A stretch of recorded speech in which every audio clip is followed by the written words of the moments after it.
finite unit of time. Now, in this, you will find everything related to basics of algorithm. Just I am showing you the things which are required. Like, what is algorithm? Definitely, an algorithm takes some input. Input means the data that we feed into the system, and then we have some rules, some instructions, and then we process those instructions, and the system gives us some output. Okay, the algorithm is this. This means the set of rules, the set of procedure that we follow to convert this input into an equivalent into in its output. Now see, we have different programs like if you want to find addition of two number, then algorithm is like a start, read the numbers, then perform addition, and finally we will simply sir आप display the output in the console, in the output console, है ना। इसको आप MATLAB में लिखें, सी में लिखें, या कोई और लैंग्वेज में लिखें। इम्प्लीमेंटेशन आप कोई भी लैंग्वेज का यूज कर सकते हैं। जैसे ये फ्लो चार्ट है, so flow chart is a diagrammatic screen पर नहीं दिख रहा है सर, स्क्रीन पर नहीं दिख रेप्रेजेंटेशन। रहा है। देखिए, दिख स्क्रीन रहा है। अगर किसी को विजिबल नहीं है, इसका मतलब है उन्होंने पिन नहीं किया है स्क्रीन को। तो आप यहाँ पे देखें, शो एवरीवन करके एक आइकन है आपके राइट हैंड साइड में, बॉटम में, उसको क्लिक कर लें। और मेरा जो सर सबको म्यूट कर देंगे प्लीज, क्योंकि बैकग्राउंड से आवाज आ रहा है बाइक का, कोई बाहर में है रोड पे। अच्छा, ये एक्चुअली मैं मैनेज नहीं कर रहा हूँ, तो हाँ, ये मीटिंग जो मैनेज कर रहा है वो इसको म्यूट कर सकते हैं। तो वो म्यूट कर दे, क्योंकि ये लोग बैकग्राउंड में आवाज आ रहा है बहुत बाइक से ठीक बाहर है, का। आप और लोग का कोई लास्ट क्वेश्चन होगा तो आप चैट बॉक्स में लिख लेंगे। चैट बॉक्स में या लास्ट लास्ट में डिस्कस हो जाएगा उस पे। जी हाँ, बिल्कुल बिल्कुल। हाँ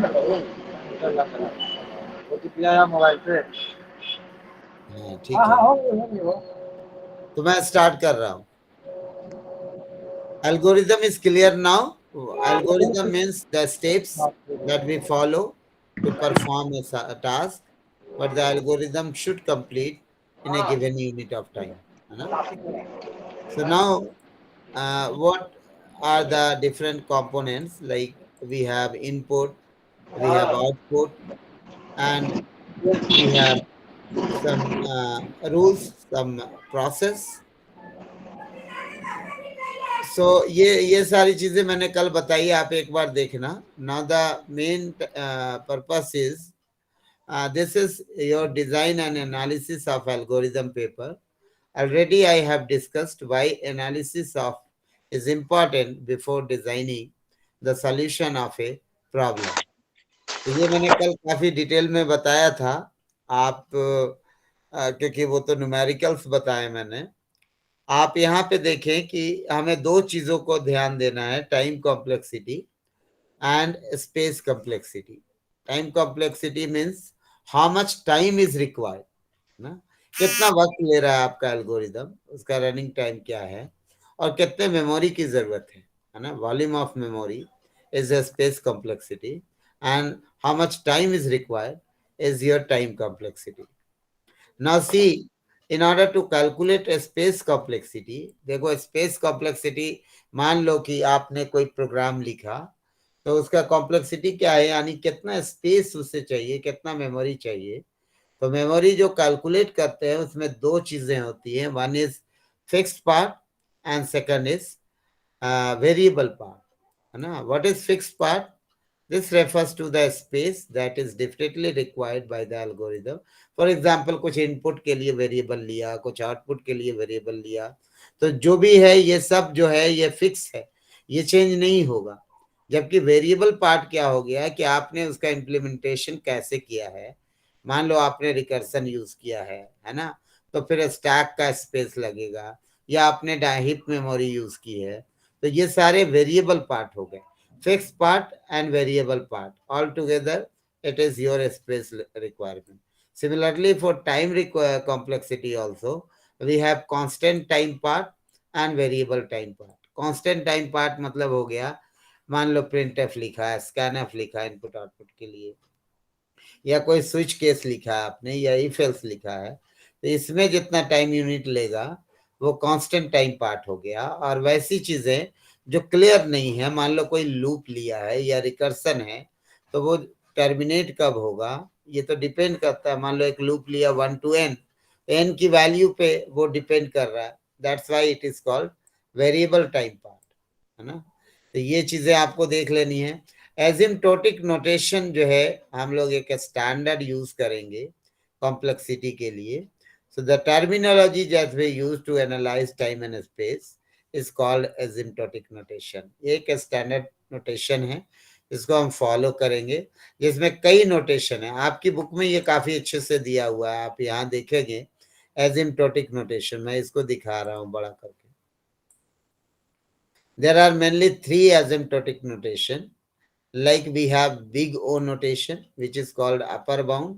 We have big theta notation, which is your average, and big omega notation. तो यहाँ पे इसके लिए जो तरीके लिए गए हैं, जैसे मान लो यहाँ पे जैसे मैंने लिखा है, मैं दिखा रहा हूँ, यहाँ पे देखें, लिखता है कि the function fn is big O of Gn if and only if there exists some positive constant Cnk such that the function is less than equal to Cgn, है ना।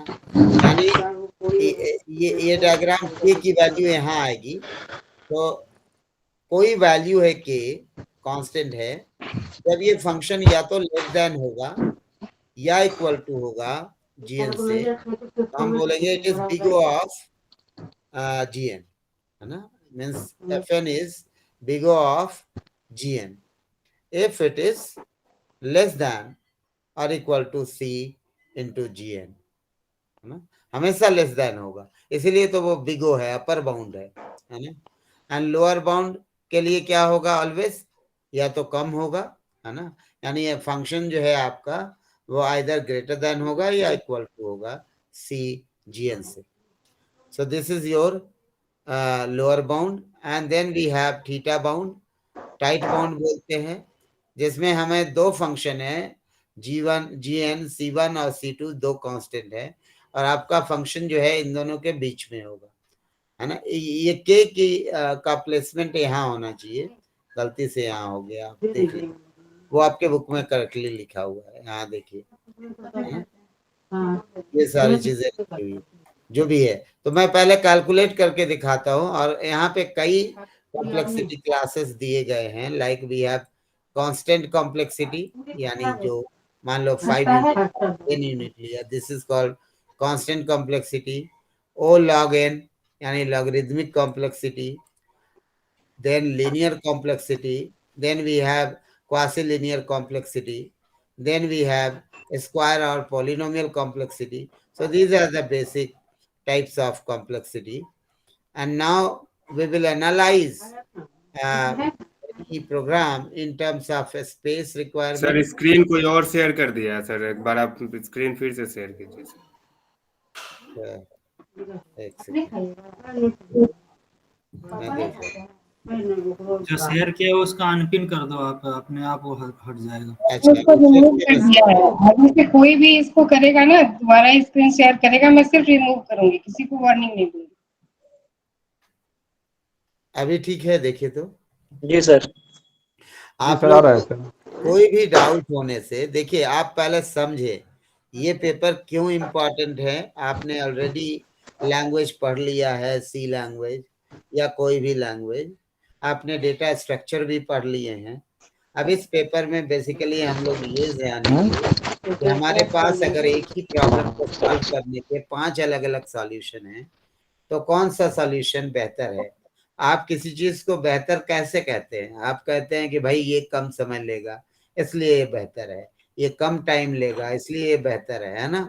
तो हम यहाँ पे एनालाइज करेंगे, यानी डिजाइनिंग के पहले हम एनालिसिस करेंगे और देखेंगे कि वो एल्गोरिदम उस पर्टिकुलर एप्लीकेशन के लिए सुटेबल है या नहीं।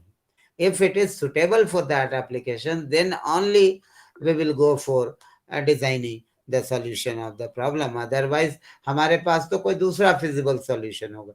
यानी अभी तो जैसे मैं एक ग्रीडी अप्रोच में आपको दिखाऊंगा कि किस तरह से हम सॉल्यूशन फाइंड आउट करते हैं, ऑप्टिमम सॉल्यूशन. और यहाँ ऑप्टिमम सॉल्यूशन का मतलब आप समझिए, optimum solution is either you are maximizing the profit और you are minimizing the loss. दो ही चीज होता है ऑप्टिमम सॉल्यूशन में, या तो मैक्सिमाइजेशन का प्रॉब्लम होगा या मिनिमाइजेशन के प्रॉब्लम होंगे. मैक्सिमाइजेशन मतलब मान लो प्रॉफिट है, तो जैसे अभी हम फ्रैक्शनल नैपसैक पढ़ेंगे या इंटीजर नैपसैक पढ़ेंगे, यानी कोई भी ऐसा प्रॉब्लम जहां पे हम प्रॉफिट को मैक्सिमाइज करना चाहेंगे और लॉस को जहां पे आप मिनिमाइज करना चाहेंगे या कॉस्ट को आप मिनिमाइज करना चाहेंगे, वो हो गया minimization. All together we call it as an optimization problem. तो यहाँ पे हमारे पास कई तरह के प्रॉब्लम हैं. सॉर्टिंग के प्रॉब्लम है, कॉम्बिनेटोरियल प्रॉब्लम है, ग्राफिकल प्रॉब्लम है. तो वो सारी चीजें आप एक बार ब्लॉक को अगर आप ध्यान से देखेंगे, ब्लॉक 1, तो ये सारी चीजें काफी अच्छे से यहाँ पे डिटेल में, ये जो मैंने आपको कहा इनपुट, यानी कम से कम एक एल्गोरिदम में या तो 0 इनपुट होगा या मोर देन 0 इनपुट होगा. याद रखें, इनपुट जरूरी नहीं है कि हम किसी सिस्टम को दें. इनपुट जो है वो 0 भी हो सकता है. मान लो आपको प्रिंट करना है 1 से लेके 100 तक, तो यहाँ इनपुट नहीं है ना. यहाँ तो क्लियर है कि मुझे 1 से 100 तक प्रिंट करना है, तो उसको हम बोलेंगे कि भाई कोई इनपुट नहीं है. लेकिन ऐसा प्रॉब्लम है कि प्रिंट 1 to n, तो अब यहाँ पे n दिया हुआ है, यानी n की वैल्यू कोई भी ली जा सकती है. मान लो n की वैल्यू 1000 ले ली गई, तो इनपुट हो गया 1000, यानी 1 इनपुट हो गया. इसी तरह कोई प्रॉब्लम ऐसा है जिसमें 2 इनपुट हो सकता है, मान लो 2 नंबर का एडिशन आप कर रहे हैं, है ना, एंड सो ऑन. और आउटपुट जो है कम से कम 1 होगा, है ना. आउटपुट का मतलब हो गया कि आपका जो रिजल्ट है वो कम से कम तो 1 होना चाहिए, है ना. ऐसा ना हो कि 0 आउटपुट, तो मतलब ही नहीं बनता है उस एल्गोरिदम का या उस प्रोग्राम का. एटलीस्ट वी हैव 1 इनपुट और मोर देन 1 आउटपुट. आउटपुट की बात कर रहे हैं, इनपुट नहीं. Definiteness, there must be definite sequence of operations, है ना. For the transformation of input to output, definitely the algorithm must be definite. Effectiveness, every step should be basic and essential. यानी ऐसा कोई स्टेप नहीं है जिसका कोई मतलब नहीं है ना. वो एसेंशियल है, बेसिक है, एंड फिनाइट होना चाहिए. ये तो मैंने आपको कहा कि एल्गोरिदम टर्मिनेट करना चाहिए फिनाइट नंबर ऑफ स्टेप्स में. तो ये सब एक बार आप ये एक्सप्लेन करके इन्होंने कई एग्जाम्पल से दिखाया है, आप एक बार देखिएगा. मैं सीधे आ जाता हूँ वो सारे टॉपिक्स पे जो टफ हैं, जो आपने नहीं पहले पढ़े हैं, like a survey of common running time. तो अब यहाँ देखें कितने क्लासेस इन्होंने बताए हैं. कांस्टेंट टाइम, जो अभी आपने कहा कि मान लो कांस्टेंट टाइम कब बोलते हैं, मान लो कोई एल्गोरिदम 5 यूनिट ऑफ टाइम ले रहा है, तो ये कांस्टेंट टाइम, यानी हम इसका किस तरह से लिखेंगे जनरलाइज करके इसका रनिंग टाइम, वो हो जाएगा कांस्टेंट टाइम, यानी O1, है ना. कांस्टेंट टाइम जैसे देख रहे हैं 1 यूनिट ले रहा है, तो ये हमारा कांस्टेंट टाइम में आएगा. लीनियर टाइम मतलब हो गया n.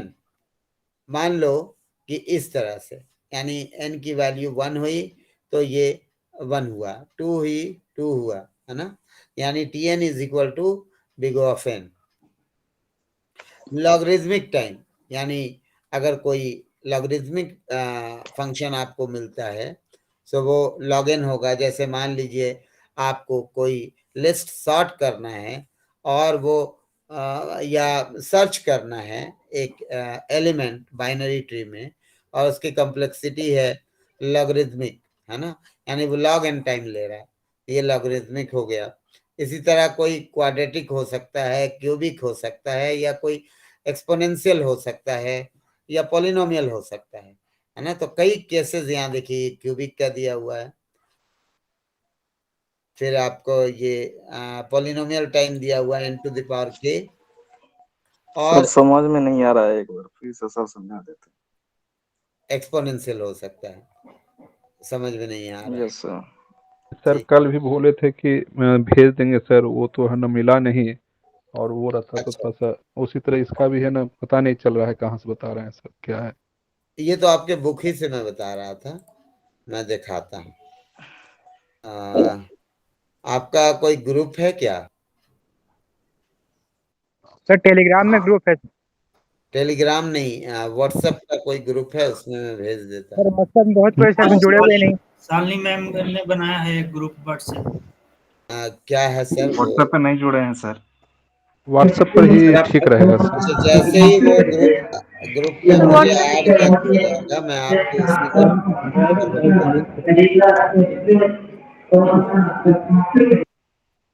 सबका ईमेल पे भेज दीजिए सर। सबका ईमेल पे यस हम सर। अरविंद सर को भेज दे रहे हैं, ठीक है? अरविंद सर सर, आप लोग को मुझे भेज, एक्सक्यूज मी सर, आप मुझे भेज सकते हैं, मैं इन लोगों के ग्रुप को शेयर कर दूंगी। तो आप मुझे एक हेलो मैसेज कीजिए। मेरे ईमेल आईडी भेजिए, मैं सबको भेज दूंगी, मेल पे ही सबको मेल पे सही रहेगा वो। ईमेल आईडी सर क्या वो है आप अपने ड्राइव पे रख लीजिए ना सर, और मेरा उसका हम ईमेल है लोग को लिंक दे दीजिए सब चैट में। shalini@ignu.ac.in। बीच में मत बोलो भाई। Shalini ma'am, SHALINI@ignu.ac.in। ठीक है मैम, मैं आपको तुरंत भेज रहा हूँ। मैं इसी में सारा पोस्ट बाद में भेज दूंगी।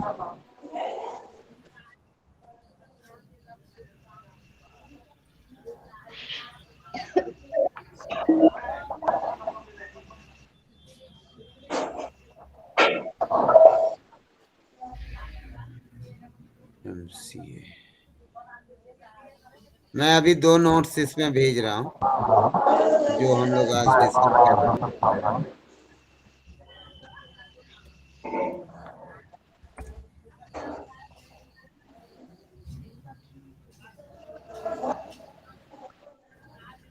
भेज दिया मैंने।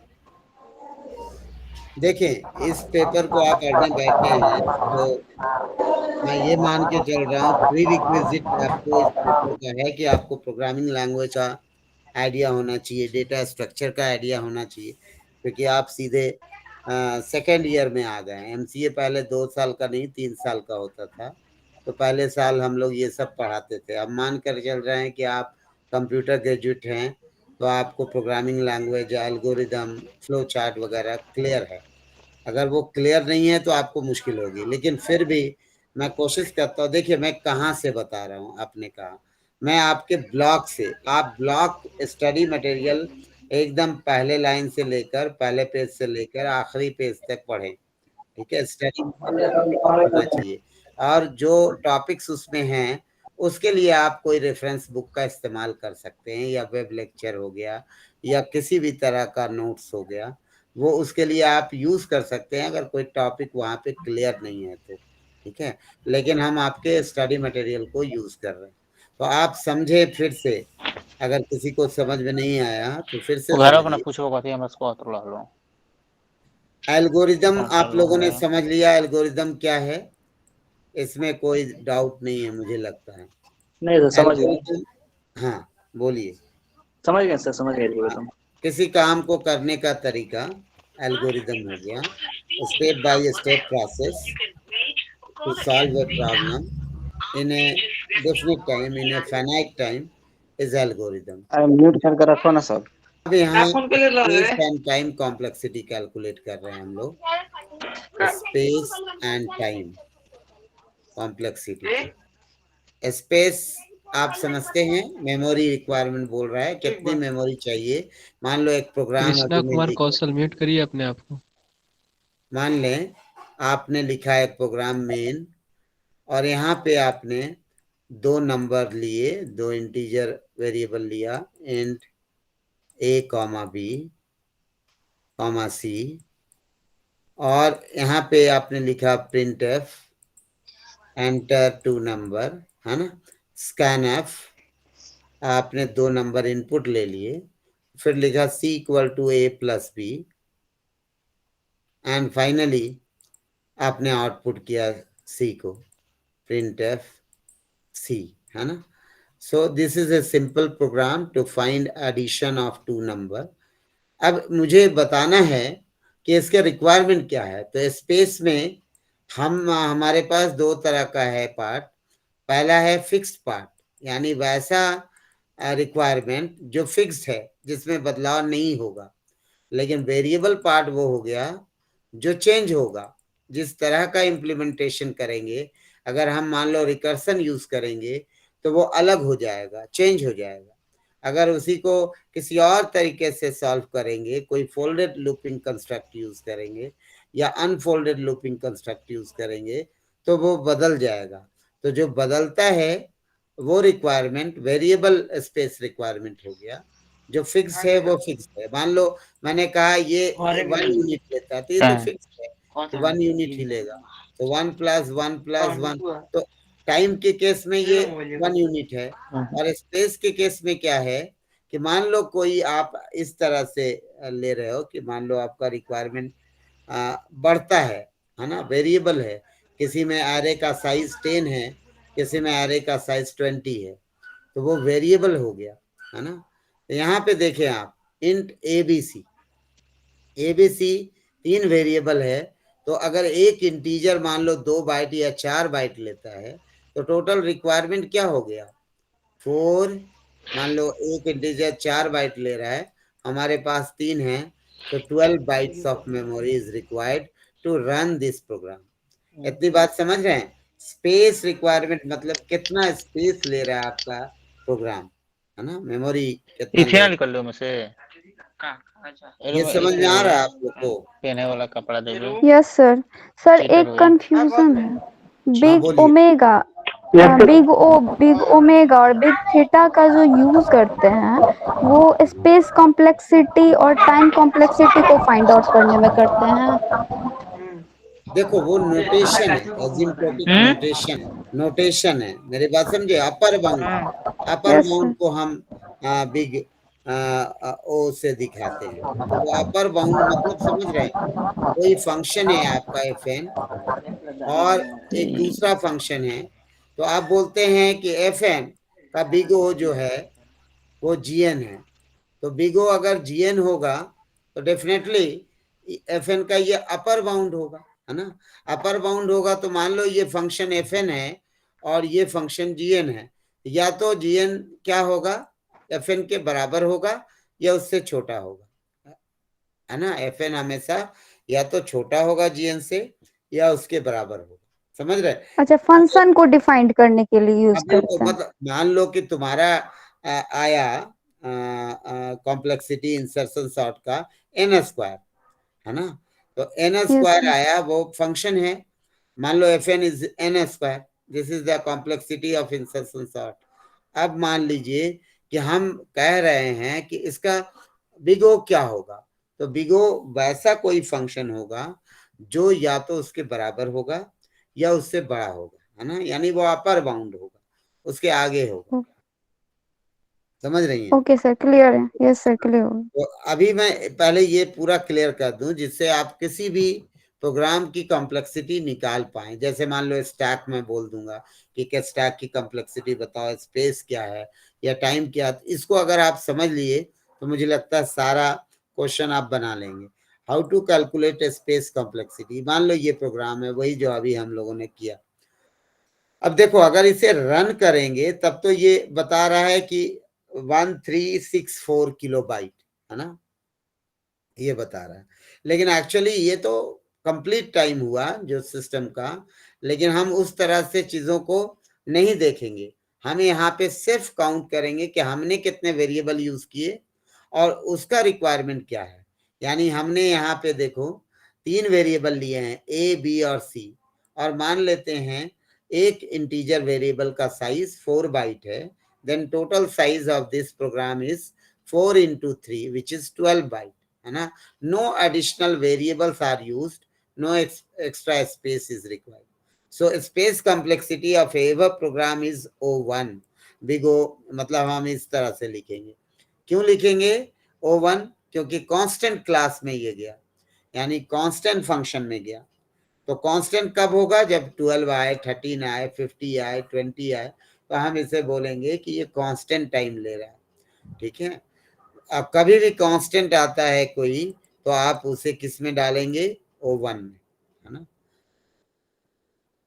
दूसरा क्वेश्चन देखिएगा, ये क्वेश्चन क्या है कि मान लो कोई एरे का है, एरे का साइज आप ले रहे हो, मान लो आपको एक लिस्ट को ऐड करना है, सिंपल सा एडिशन ऑफ एन एरे।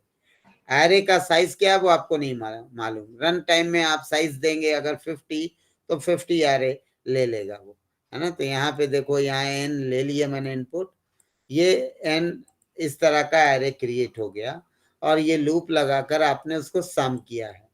तो इस केस में एक्सप्लेनेशन क्या बोलता है कि total space requirement is, here we have 3 variables n, i and sum, so these are fixed, है ना। इसको बोलेंगे फिक्स्ड पार्ट। क्यों फिक्स्ड पार्ट, ये फिक्स्ड है, इसमें बदलाव नहीं हो रहा है। लेकिन अगर n की वैल्यू 10 है तो एरे का साइज हो जाएगा 10, और n की वैल्यू अगर 20 है, मान लो मैं इसे करके दिखाता हूँ, ये n लिया है आपने, i लिया है और sum लिया है। So you have 3 variables, integer variable, and one integer variable takes suppose 4 bytes of memory. So total requirement is 12 bytes. Now, अब एक array जो हम ले रहे हैं, array हमारा कैसा होगा भाई, साइज का नहीं पता। यूजर अगर इनपुट करता है n की वैल्यू 20 तो ये साइज हो जाएगा 20, n की वैल्यू 2 डालता है तो ये 2, ये वेरिएबल पार्ट हो गया। तो इस केस में अगर मान लो वो 2 है तो 2 ही मेमोरी क्रिएट हुआ, एक में मान लो आप रखेंगे 50, एक में रखे 90, है ना। तो इस केस में टोटल स्पेस क्या लिया, n लिया और प्लस ये 12 है, यानी n plus 12 is your fix part and n is your variable part. जहां पे n नोन नहीं है वो यूजर पे डिपेंड करता है कि वो उसका साइज क्या लेगा। तो इस तरह का अगर आपको फंक्शन मिलता है तो इसको बोलेंगे हम लोग लीनियर, है ना, और इसको डिनोट करते हैं ON से, है ना, बिग O ऑफ n, ठीक है। कभी भी आप याद रखें कि हम इसको n लिखेंगे, n मतलब हुआ लीनियर फंक्शन, है ना, यानी जिसका वैल्यू पावर जो है 1 है ना, वही चीज ये बता रहा है, देखो आप, है ना, 4n plus 12 byte, so the space complexity is ON और लीनियर, है ना।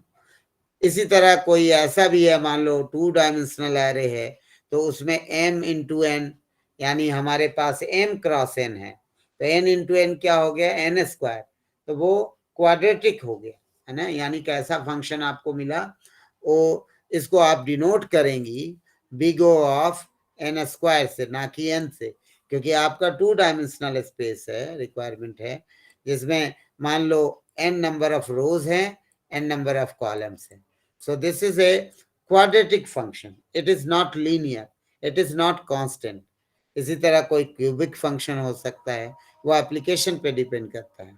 इसीलिए आपके बुक में काफी अच्छे से ये सारा टाइम आपको बताया हुआ है, exponential time, logarithmic time, constant time, ये सारा देखिएगा। ये रनिंग टाइम के बारे में पूरा डिस्कस किया, आप आराम से इसको बैठ के पढ़िएगा। मैं आगे बढ़ता हूँ, तो मैं जो भी बता रहा हूँ आपके ब्लॉक से बता रहा हूँ, बस उसको एलेबरेट कर दे रहा हूँ, कुछ अलग से दे रहा हूँ, जिससे कि उसमें जो चीज डिस्कस नहीं है वो आप इससे देख लें।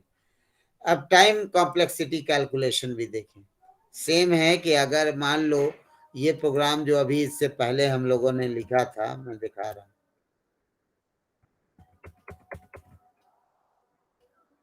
ये प्रोग्राम देखिएगा, ये इसमें देखो कितने इंस्ट्रक्शंस लिखे हैं, 1 2 3 4 एंड 5, तो ये फिक्स्ड है, इसलिए हम इसे कहेंगे टोटल हमारा टाइम जो है 5 यूनिट हुआ। अब 5 नहीं कहीं लिखेंगे, अगर इसको हम टाइम में दिखाएंगे तो बिग O ऑफ 1 लिखेंगे, यानी कोई भी कांस्टेंट वैल्यू आए तो हम इसको इस तरह का नोटेशन यूज करेंगे। क्लियर है ना, टाइम के लिए। अगर कोई लीनियर आता है, मान लो कि कोई लूप है जो 1 to n चला रहे हैं, n की वैल्यू रन टाइम में दी जाएगी, तो इस केस में इसका कॉम्प्लेक्सिटी क्लास जो आप लिखेंगे वो हो जाएगा बिग O ऑफ n, है ना। सेम n स्क्वायर हो गया अगर कोई क्वाड्रेटिक है, इसी तरह n क्यूब हो गया क्यूबिक है, या कोई लॉगरिथमिक फंक्शन है तो log n हो गया, है ना। यानी अलग अलग एप्लीकेशन में अलग अलग प्रॉब्लम में अलग अलग टाइम रिक्वायर्ड होगा। ऐसा नहीं कि सबका टाइम एक होता है। सॉर्टिंग के लिए हम अलग अलग एल्गोरिथम, जैसे कल हम लोगों ने इंसर्शन सॉर्ट में देखा कि अगर हम उसे सॉर्ट कर रहे हैं तो n यूनिट ऑफ टाइम ले रहा है बेस्ट केस में, जबकि वर्स्ट केस में टाइम लिया उसने n square unit of time, है ना। इस तरह से समझ में आ रही है? यहां तक बताओ आप।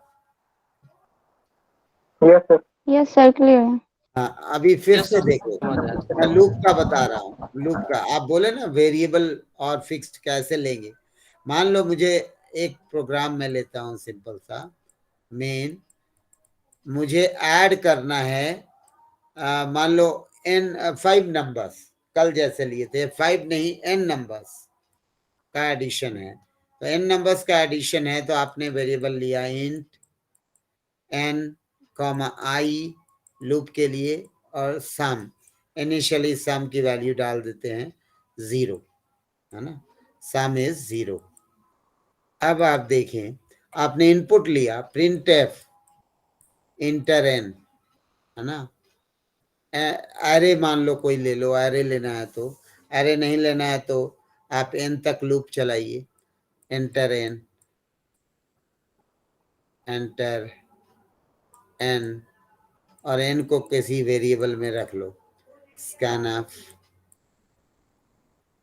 %d address of N, N के एड्रेस में रख लिया। Now loop is for I equals to 1 up to n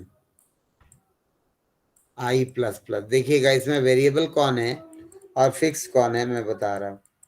अब यहाँ लिखा इनपुट लिया स्कैनफ, या यहाँ भी मैसेज दे दिया inter first number, inter second number या इंटर ए नंबर, जो भी मैसेज आप देना चाहते हैं। आपको एक नंबर लेना है, इंटर ए नंबर टू ऐड, है ना। और इसे n नाम के वेरिएबल में या उसके लिए कोई अलग वेरिएबल ले लेता हूं, मान लो नम नाम का कोई वेरिएबल ले लेता हूं,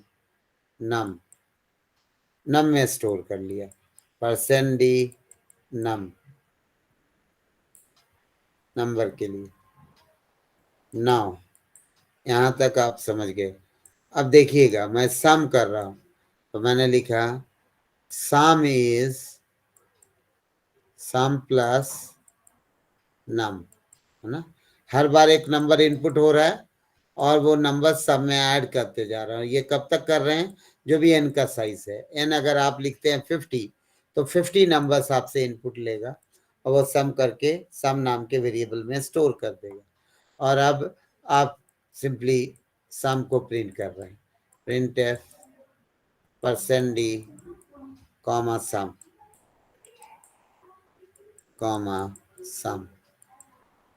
अब इसमें फिक्स्ड पार्ट कौन सा है और वेरिएबल पार्ट कौन सा है, इसको ध्यान से देखें।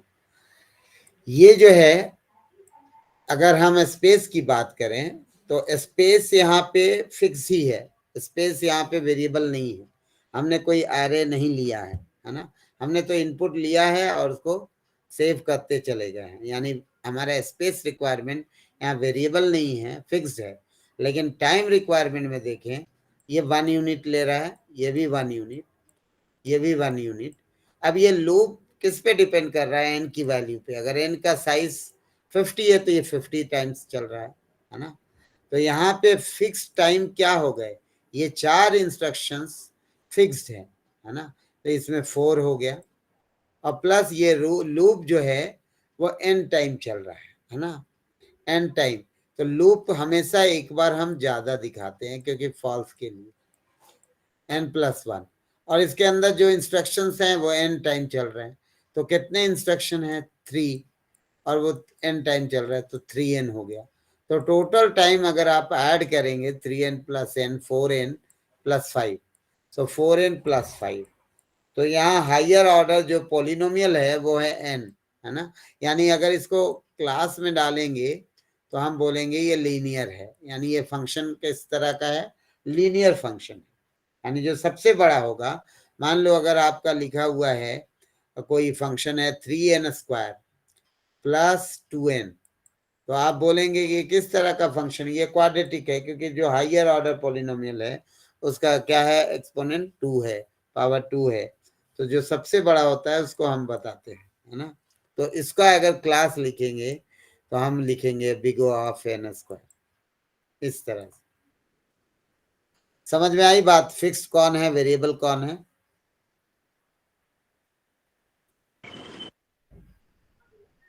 हेलो सर एक डॉट है। हेलो हाँ बोलिए। सर एक बार रिपीट कर दीजिएगा सर प्लीज। यहाँ हाँ हाँ, डॉट सुन लेते हैं फिर रिपीट करते हैं। हाँ बोलिए। सर यहाँ पे आप इंक्रीमेंट किए हैं, i प्लस प्लस करके इंक्रीमेंट किया है, तो वहाँ पे डिक्रीमेंट भी कर सकते हैं क्या? नहीं, ये तो i लूप प्लस चला रहा है प्लस। ना, हमें क्या करना है, अच्छा 1 से n तक जाना है, आपको 50 नंबर लेने हैं। तो i की वैल्यू जब 1 है तो पहला नंबर इनपुट होगा, i की वैल्यू 2 है तो दूसरा नंबर इनपुट होगा। आप लूप किसी भी तरह से ले सकती हैं। अगर आप लूप लेती i equal to n, i greater than equal to 1, i minus, तब माइनस माइनस, यानी आप कहीं से भी शुरू करें, 50 टाइम्स आपको लूप चलाने हैं। समझ रहे हैं? अब लूप आप जी ऊपर सर। से नीचे ले सकते हैं या नीचे से ऊपर, क्योंकि लूप यहाँ पे कोई पार्टिसिपेट नहीं कर रहा है, लूप सिर्फ रिपीट कर रहा है उतने टाइम्स। तो समझ सर रही? एक चीज और आप बताएं यहाँ पे कि 4 प्लस n प्लस पे करते हैं, अब बोल रहे थे कि उस कंडीशन होगा तब n प्लस 1 करते हैं, तो n+1 ट्रू क्यों वाली होगा ना, कंडीशन। चलो मैं इसको हाँ दिखाता हूँ। देखिए, अगर n की वैल्यू मान लें 5 है ना, n की वैल्यू 5 है, तो जब i equal to 1, i less than equal to 5, तो ये तो ट्रू है, तो ये लूप बॉडी जो है एग्जीक्यूट होगा। फिर अगले बार i की सर। वैल्यू 2 हो जाएगी, तो 2 के लिए लूप एग्जीक्यूट होगा, 3 होगी, 4 होगी, 5 होगी, 5 के लिए भी एग्जीक्यूट होगा। जब i की वैल्यू जी 6 हो सर। जाएगी, हो जाएगा ना सर। तो जब i की वैल्यू 6 होगी तब क्या होगा, ये कंडीशन फॉल्स हो जाएगा और ये फॉल्स हो टर्मिनेट हो जाएगा। जाएगा, बॉडी एग्जीक्यूट नहीं होगी। तो कभी भी लूप जो है एक बार ज्यादा एग्जीक्यूट होगा ना, तभी तो वो फॉल्स होगा। ट्रू वाले सर कंडीशन में एक समझ बार रहे हैं? ज्यादा। हाँ, बाकी सब तो ट्रू है, यानी जब तक 5 है हाँ तब तक तो ये लूप चल रहा है ना। जैसे ही हाँ सर 6 हुआ तो वो फिर इस बॉडी में नहीं जाएगा, वो तो यहीं से टर्मिनेट हो जाएगा कि क्लियर भाई है आई, सर। है ना। सर एक मुझे इस भी तरह डाउट है से। सर। हाँ, सर क्लियर। आप बोलिए। सर यहाँ पे 3n² प्लस 2n यहाँ पे क्यों लिखा है सर? ये तो मैं ऐसे ही बता रहा था एक एग्जांपल, कि मान लो आपके पास कोई फंक्शन इस तरह का मिल गया, तो उस केस में जो सबसे बड़ा होगा, यानी जो सबसे बड़ा पावर होगा, पॉलिनोमियल होगा, वो आपका हम लोग यूज करेंगे कॉम्प्लेक्सिटी टाइम के लिए। समझ रहे हैं? अगर कोई इससे भी बड़ा फंक्शन ले लो, मान लो है 3n³ plus 3n² plus 2n, तो इसमें आपका क्या, कौन सा टाइम दिखाएंगे आप, यानी किस क्लास में, 3। n³ time. समझ रहे हैं? सबसे यस बड़ा सर को 3। दिखाना। ठीक है, ओके सर। अच्छा अब यहाँ देखिए आगे, ये भी वही चीज बता रहा है आपको कि भाई ये जो है n टाइम चल रहा है, तो कॉम्प्लेक्सिटी क्या हो गया, the loop gets executed n number of times, hence complexity is ON, है ना, बिग ON। तो ये सारी चीजें, ये मैंने नोट्स भेज दिया है, ये बेसिक था। अब आप कोई भी प्रॉब्लम लें और उसकी कॉम्प्लेक्सिटी, जैसे कल हम लोगों ने इंसर्शन सॉर्ट की कॉम्प्लेक्सिटी कैलकुलेट की, तो उसी तरह से आप कॉम्प्लेक्सिटी आप कैलकुलेट करने की कोशिश करें, है ना। उसमें कोई डाउट है तो पूछिएगा, कोई भी एल्गोरिदम। चलो मान लो मैं अभी एक छोटा सा एल्गोरिदम ले लेता हूँ, जैसे लीनियर सर्च, है ना। लीनियर सर्च आप लोग पढ़े हैं कि अगर कोई अरे है और इसमें कुछ एलिमेंट्स स्टोर्ड हैं, लाइक 40, 50, 20, 90, 80, इस तरह से, और मुझे सर्च करना है कि 20 को, तो लीनियर सर्च क्या है, ब्लाइंड सर्च है, जिसमें हम पहले एलिमेंट से लेकर, क्योंकि एलिमेंट कोई ऑर्डर में नहीं होता है ना, it is not in any order. So you have to start from the first element up to the last element. आप पहला से लेके आखिरी तक मैच करते हैं. मैच अगर होता है तो हम बोलते हैं yes element found at location this, otherwise not found, है ना. तो इस तरह का प्रॉब्लम अगर है. हाँ बोलिए. लिनियर सर्च भी सर लाइन बाय लाइन. हाँ, लाइन तो नहीं बोलो, आप बोलो element by element. Element by element ना सर. पहला एलिमेंट, दूसरा एलिमेंट, तीसरा एलिमेंट, एक एक करके आप सर्च करते हैं, या तो वो मिलेगा या नहीं मिलेगा, है ना. ओके. तो इसकी कॉम्प्लेक्सिटी आपको निकालनी है. तो आप एक फ्लैग ले लें. मान लो मैं अज्यूम करके चल रहा हूँ एलिमेंट नहीं है ना. Let us assume that the element is not present in the list. Now you have to take a loop from i equal to 0 से शुरू करेंगे यहाँ से, और कहाँ तक जाना है, लास्ट तक. तो आप लिखेंगे i less than equal less than n. मान लो n उसका साइज है, तो लेस देन इसलिए कि 0 से स्टार्ट किया, इंडेक्सिंग हमारा 0 से है. Then i plus plus. अब यहाँ कंपेयर करेंगे. इस एरे का नाम मान लो a है ना. if की इज, की मतलब वो एलिमेंट जो आप ढूंढ रहे हैं, मान लो वो 20 है, अगर इक्वल है किसके, इफ की इज इक्वल टू किससे मैच कर रहा हो, एरे के ith एलिमेंट से, यानी पहला एलिमेंट से पहले मैच करेंगे, फिर दूसरे, तीसरे, इस तरह से. अगर मैच हो जाता है तो हम फ्लैग नाम का जो वेरिएबल है उसको 1 कर देंगे, मतलब मिल गया, है ना. नहीं मिलेगा तो वो 0 का 0 ही रहेगा. एंड देन लोकेशन को अपडेट कर देंगे. लोकेशन कहाँ पे मिला, वो i पे मिला, तो लोकेशन इज i प्लस 1, क्योंकि 0 से तो लोकेशन नहीं दिखाएंगे ना, लोकेशन हमेशा 1 से दिखाते हैं. ये हो गया देखो. तो इस तरह से अगर मिल जाता है तो फ्लैग की वैल्यू हो गई 1. बाद में हम प्रिंट कर देंगे इफ फ्लैग अगर हमारा 1 है ना, इक्वल टू 1, तो element found, printf found at location, found at location i, है ना, एट लोकेशन. अब प्रिंट कर दो इसको. लोकेशन भी आपने तो सेव कर लिया है उसका, है ना, इस तरह से. तो अब इसमें देखिए ये लूप जो है, इस एरे का साइज, अगर मान लो मैं इनपुट लेता हूँ रन टाइम में कि कितने एलिमेंट आपको एंटर करने हैं, तो वो वेरिएबल स्पेस हो गया. उसी तरह अगर वो टाइम भी वेरिएबल है, क्योंकि हम यहाँ पे n तक लूप चला रहे हैं, n एक वेरिएबल है ना, it is not fixed. So time complexity या स्पेस कॉम्प्लेक्सिटी में आप ध्यान रखेंगे कि ये 2 पार्ट में होता है, एक फिक्स टाइम पार्ट, एक variable time part. Fix time part में हो गया कि कुछ ऐसे टाइम हैं जो फिक्स्ड हैं, जैसे इनपुट में, आउटपुट में, इफ में, एल्स में.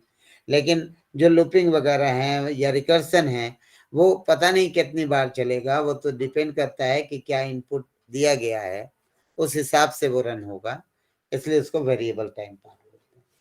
अब देखो मान लो मैं क्वेश्चन कर दूं कि स्टैक में पुश करने में कितना टाइम लगेगा. मान लो ये स्टैक है, आपने पुश का एल्गोरिदम पढ़ा है डेटा स्ट्रक्चर में. पुश एक ऑपरेशन है ना, इसको बोलते हैं fundamental operation. So push means to insert an element into the stack, and if you want to push anything into the stack, याद कीजिए आप लोगों ने स्टैक पढ़ा है क्या? Yes sir. स्टैक में हम टॉप ऑफ स्टैक होता है ना. मान लो ये कोई एरे है, stack is nothing but an array, लेकिन कैसा एरे है, इसमें हम इंसर्शन या डिलीशन कोई भी ऑपरेशन टॉप से करते हैं. यानी stack is a kind of last in first out structure where we do all operations from one end called top of stack. तो मान लो ये है, अभी यहाँ 40 डाला तो टॉप ऑफ स्टैक यहाँ पे आ गया, है ना. फिर 80 डाला मान लो, तो टॉप ऑफ स्टैक को आपने चेंज कर दिया, है ना. तो अब पुश करने में एक एलिमेंट को मैं बोलता हूं कितना टाइम लग रहा है, आप बोलेंगे 1 यूनिट ऑफ टाइम.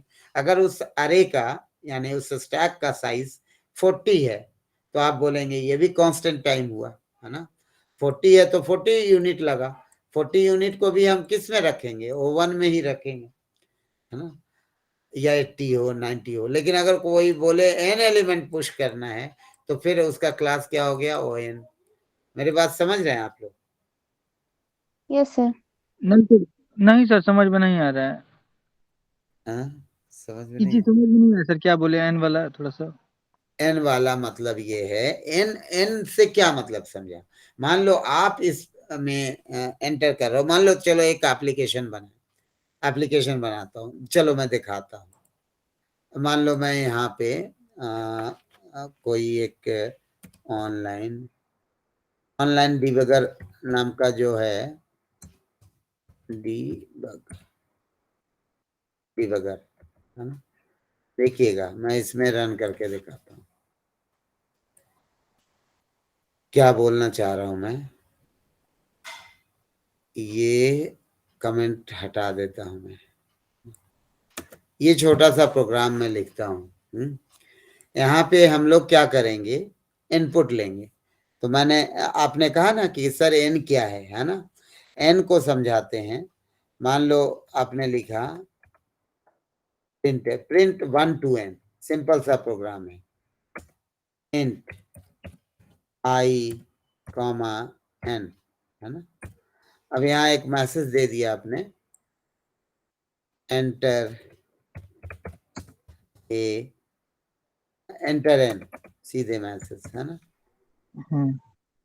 और यहाँ पे लिखा 4 i equals to 1, i less than equals to n, है ना, i प्लस प्लस। अभी देखिएगा आपको ये क्लियर हो जाएगा। तो यहाँ पे लिखा printf, न्यू लाइन ले लेता हूं मैं, /n, कॉमा, %d ले ले, %d इंटीजर है ना, कॉमा आई को प्रिंट कर दिया न्यू लाइन के साथ, बस और कुछ नहीं किया है। ठीक है, तो ये छोटा सा प्रोग्राम है जो आपसे एक n लेगा, n को इनपुट ले लो, scanf %d, comma, address of n, ये ले लिया। अब इसे रन करते हैं। लैंग्वेज यहां से सेलेक्ट कर लो, C ले लो, है ना, ये रन हो गया। क्या बोलता है,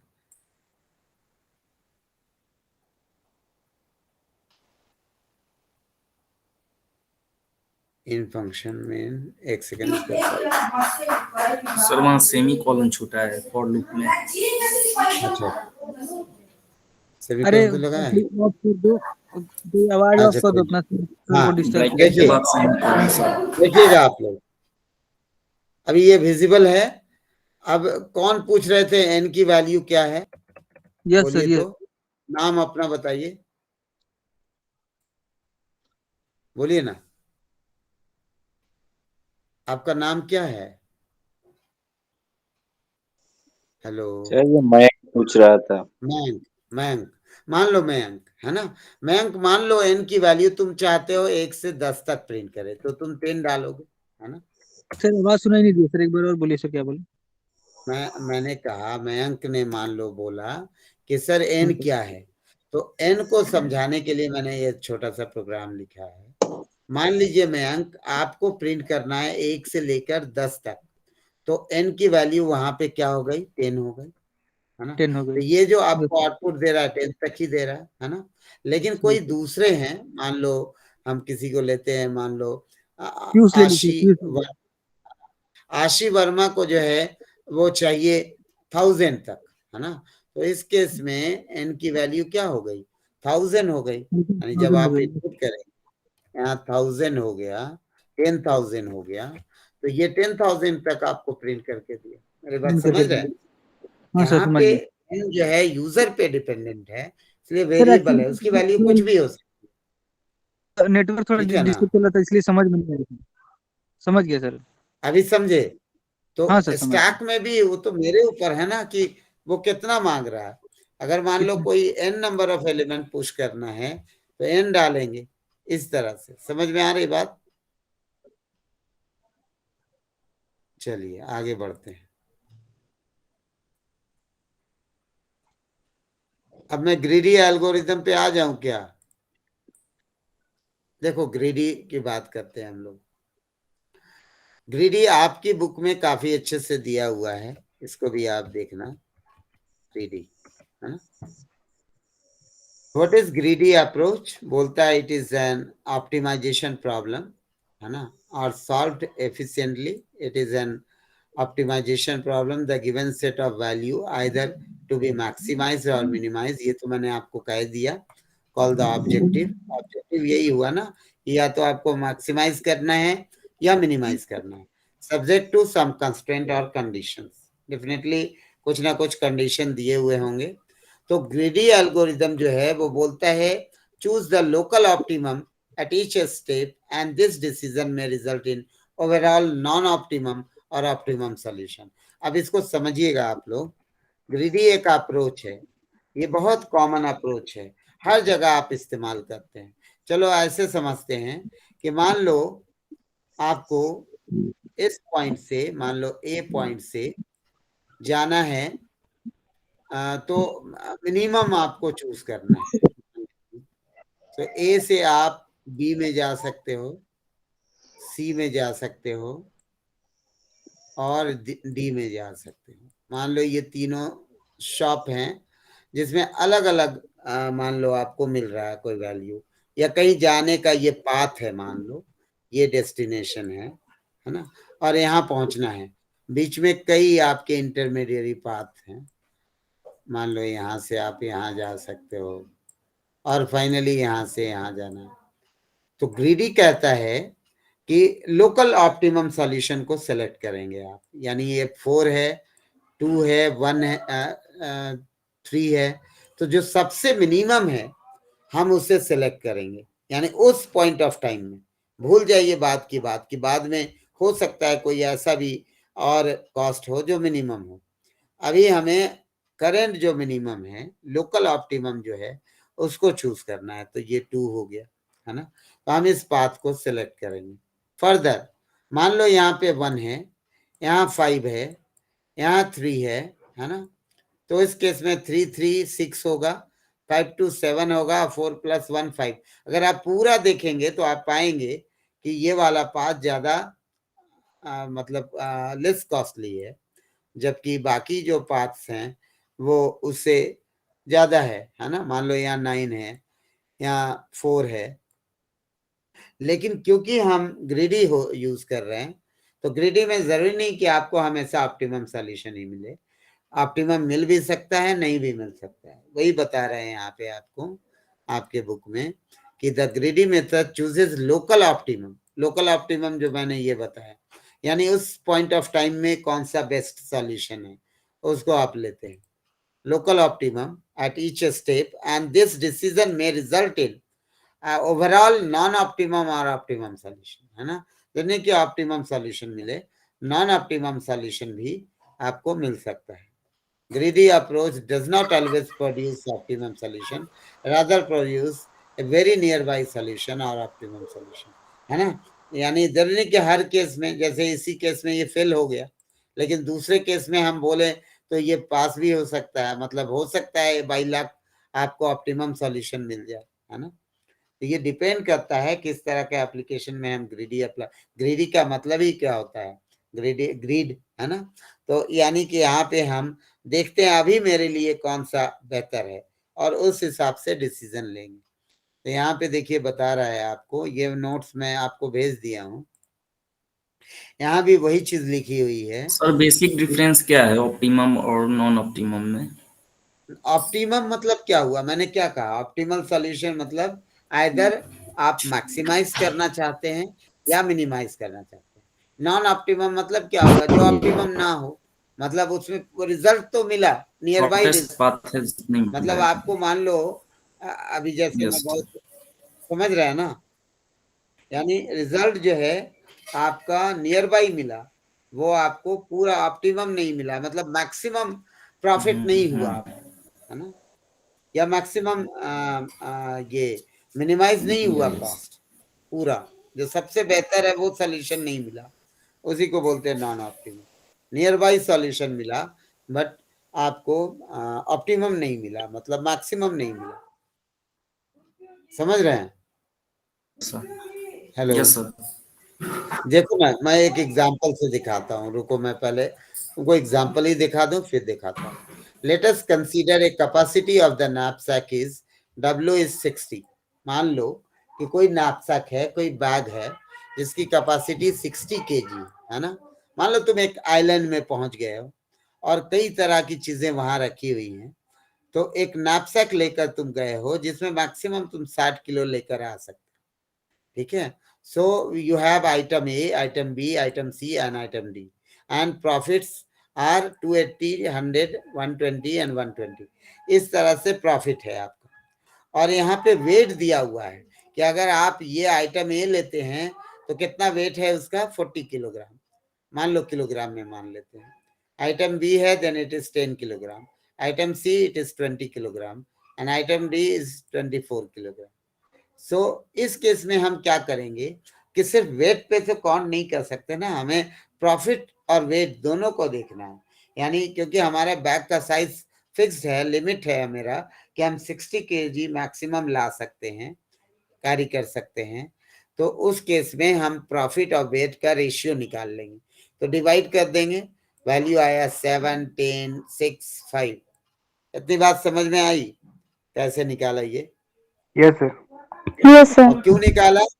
क्योंकि आप चाहते तो सीधे वेट पे अगर आप करेंगे मान लो, तो वेट को आप मिनिमाइज करना चाहेंगे, प्रॉफिट को मैक्सिमाइज करना चाहेंगे, तो हम क्योंकि दोनों को कंसीडर करना चाहते हैं, दोनों पैरामीटर को, इसलिए हमने क्या किया, इस तरह से काम लिया। फर्दर अब यहाँ पे देखो, आपको सॉर्ट कर लेना है, तो आपने किसको सॉर्ट करेंगे, जिसमें मैक्सिमम प्रॉफिट हो, तो जिसका रेशियो बेहतर होगा उसको हम असेंडिंग में मतलब डिसेंडिंग में सॉर्ट कर लेंगे। 10, 7, 6, 5। अब हम बैग में एक एक करके डालते हैं, है ना।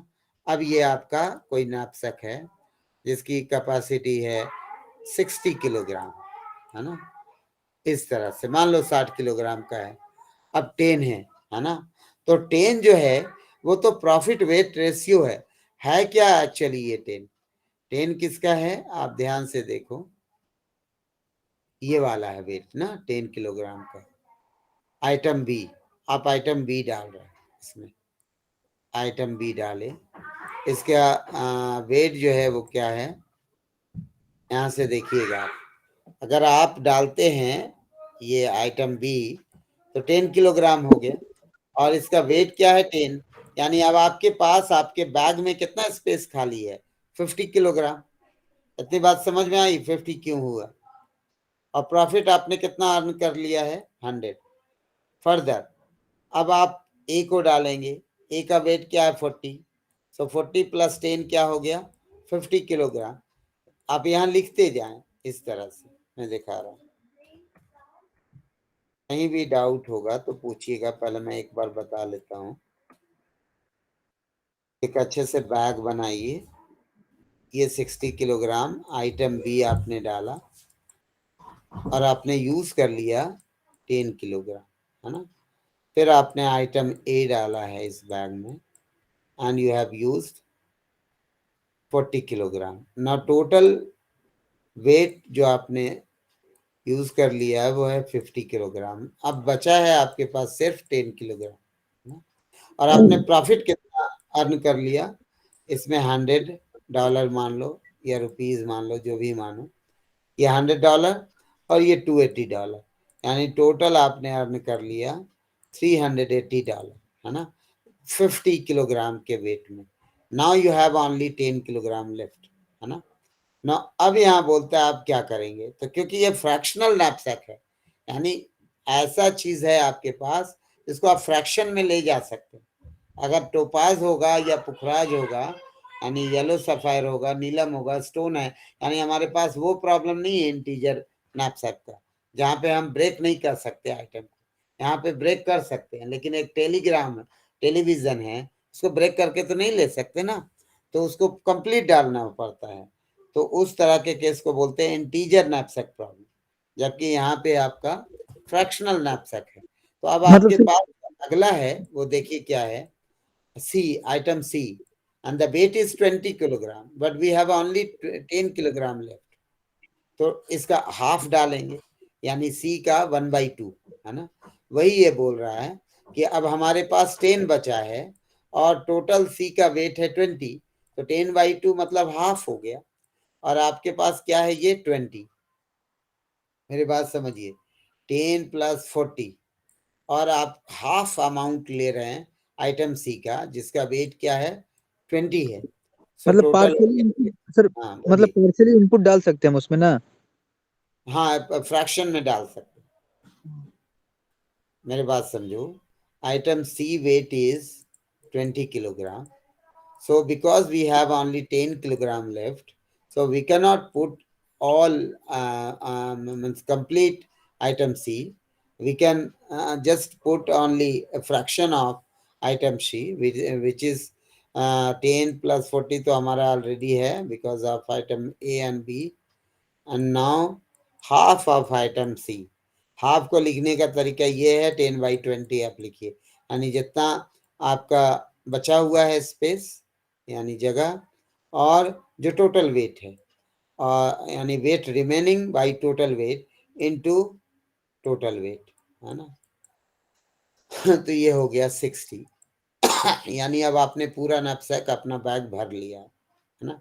अब कॉस्ट निकाल लीजिए, तो इसका 100 है, ये 280 है, ये तो एज इट इज रहेगा क्योंकि ये पूरा आइटम आप लेकर जा रहे हैं, एंड दिस इज ओनली 50%, है ना, 1/2।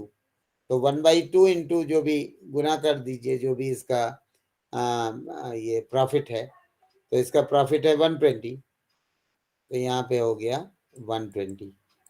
तो ये टोटल अगर आप सॉल्व करेंगे तो 60 + 280 यानी 340 + 4 कितना हो गया, 280 + 60 340 440, है ना। यानी $440 या 440 रुपए आपको इससे प्रॉफिट हुए, और ये ऑप्टिमम है। याद रखिए, आप कोई भी अप्रोच, कोई भी तरीका अप्लाई कर लें, आपका जो प्रॉफिट होगा इससे ज्यादा नहीं होगा। इसी को बोलते हैं ऑप्टिमम सॉल्यूशन, यानी मैक्सिमम प्रॉफिट, है ना। कोई भी चीज, एक सीपीयू है, आप उसके इंटरप्ट के हर साइकिल को यूज कर लें। मान लो हम इनपुट ले रहे हैं तो 1/4 of the interrupt cycle use हो रहा है, बाकी 3/4 जो है वो वेस्ट हो रहा है, आइडल है। अगर आपने 100% यूज कर लिया, आप उसके आगे तो कुछ नहीं कर सकते, तो वो ऑप्टिमम हुआ, है ना। ऑप्टिमम मतलब वैसी चीज जो आइदर मैक्सिमाइज किया जाए या मिनिमाइज किया जाए, ये मैक्सिमम प्रॉफिट है। आप कोई भी और तरीके से आप देख लें इस प्रॉब्लम को, आप दूसरे तरीके से इसको सॉल्व करेंगे तो भी आपको मैक्सिमम प्रॉफिट 440 ही होगा, इससे बेहतर और कोई सॉल्यूशन नहीं। That's why it is called optimum solution और बेस्ट सॉल्यूशन। समझ में आई बात? Yes sir. है ना। तो वही चीज यहाँ पे देखो, ये कह रहा है, मैं इसको पूरा आप दिखा देता। ये समझ में आया प्रॉब्लम? एग्जाम में आपको क्या आएगा, आपको इस तरह का क्वेश्चन आ सकता है कि let us consider the capacity of knapsack is this and the list provided items are shown in table. ये है दिया हुआ है। Now find the maximum profit, है ना, या फाइंड द ऑप्टिमम सॉल्यूशन। तो आप इस तरह से प्रॉफिट वेट रेशियो पे सॉर्ट कर लेंगे और इस तरह से लिख देंगे कि भाई हमने पहले आइटम ए को ऐड कर लिया नैपसैक में, क्योंकि हमारा नैपसैक का साइज 60 किलोग्राम है, और जबकि आइटम बी का वेट 10 किलोग्राम है। तो अभी हमारे पास 50 किलोग्राम लेफ्ट हैं, बचे हुए हैं। देखिए यहाँ बोलता है, फिर इसके बाद आपने आइटम ए ऐड किया, अब आपके पास 10 किलोग्राम है। अब यहाँ पे आप लैंग्वेज लिखना सर जरूरी रहेगा? क्या चीज सर, इतना लैंग्वेज लिखना सर जरूरी रहेगा? लैंग्वेज मत लिखो, तो आप इस तरह से फिगर बना बना कर लिखो, है ना। Yes sir. है ना, लिखना कि first we add item B because item B profit to weight ratio is maximum, है ना, इस तरह से। Yes sir. जिसका रेशियो मैक्सिमम वो लिखते जाओ, फिगर में दिखाते जाओ। फिर बाद में ऐसे कैलकुलेट कर लेना total weight of selected item 60 kilogram and total profit is 440. This is the optimum solution. We cannot gain more profit selecting any different combination of items. यानी आप कोई भी और तरीके से किसी को भी ऐड करें, इससे ज्यादा प्रॉफिट नहीं होगा, या तो इससे कम होगा या इसके बराबर होगा। क्लियर है?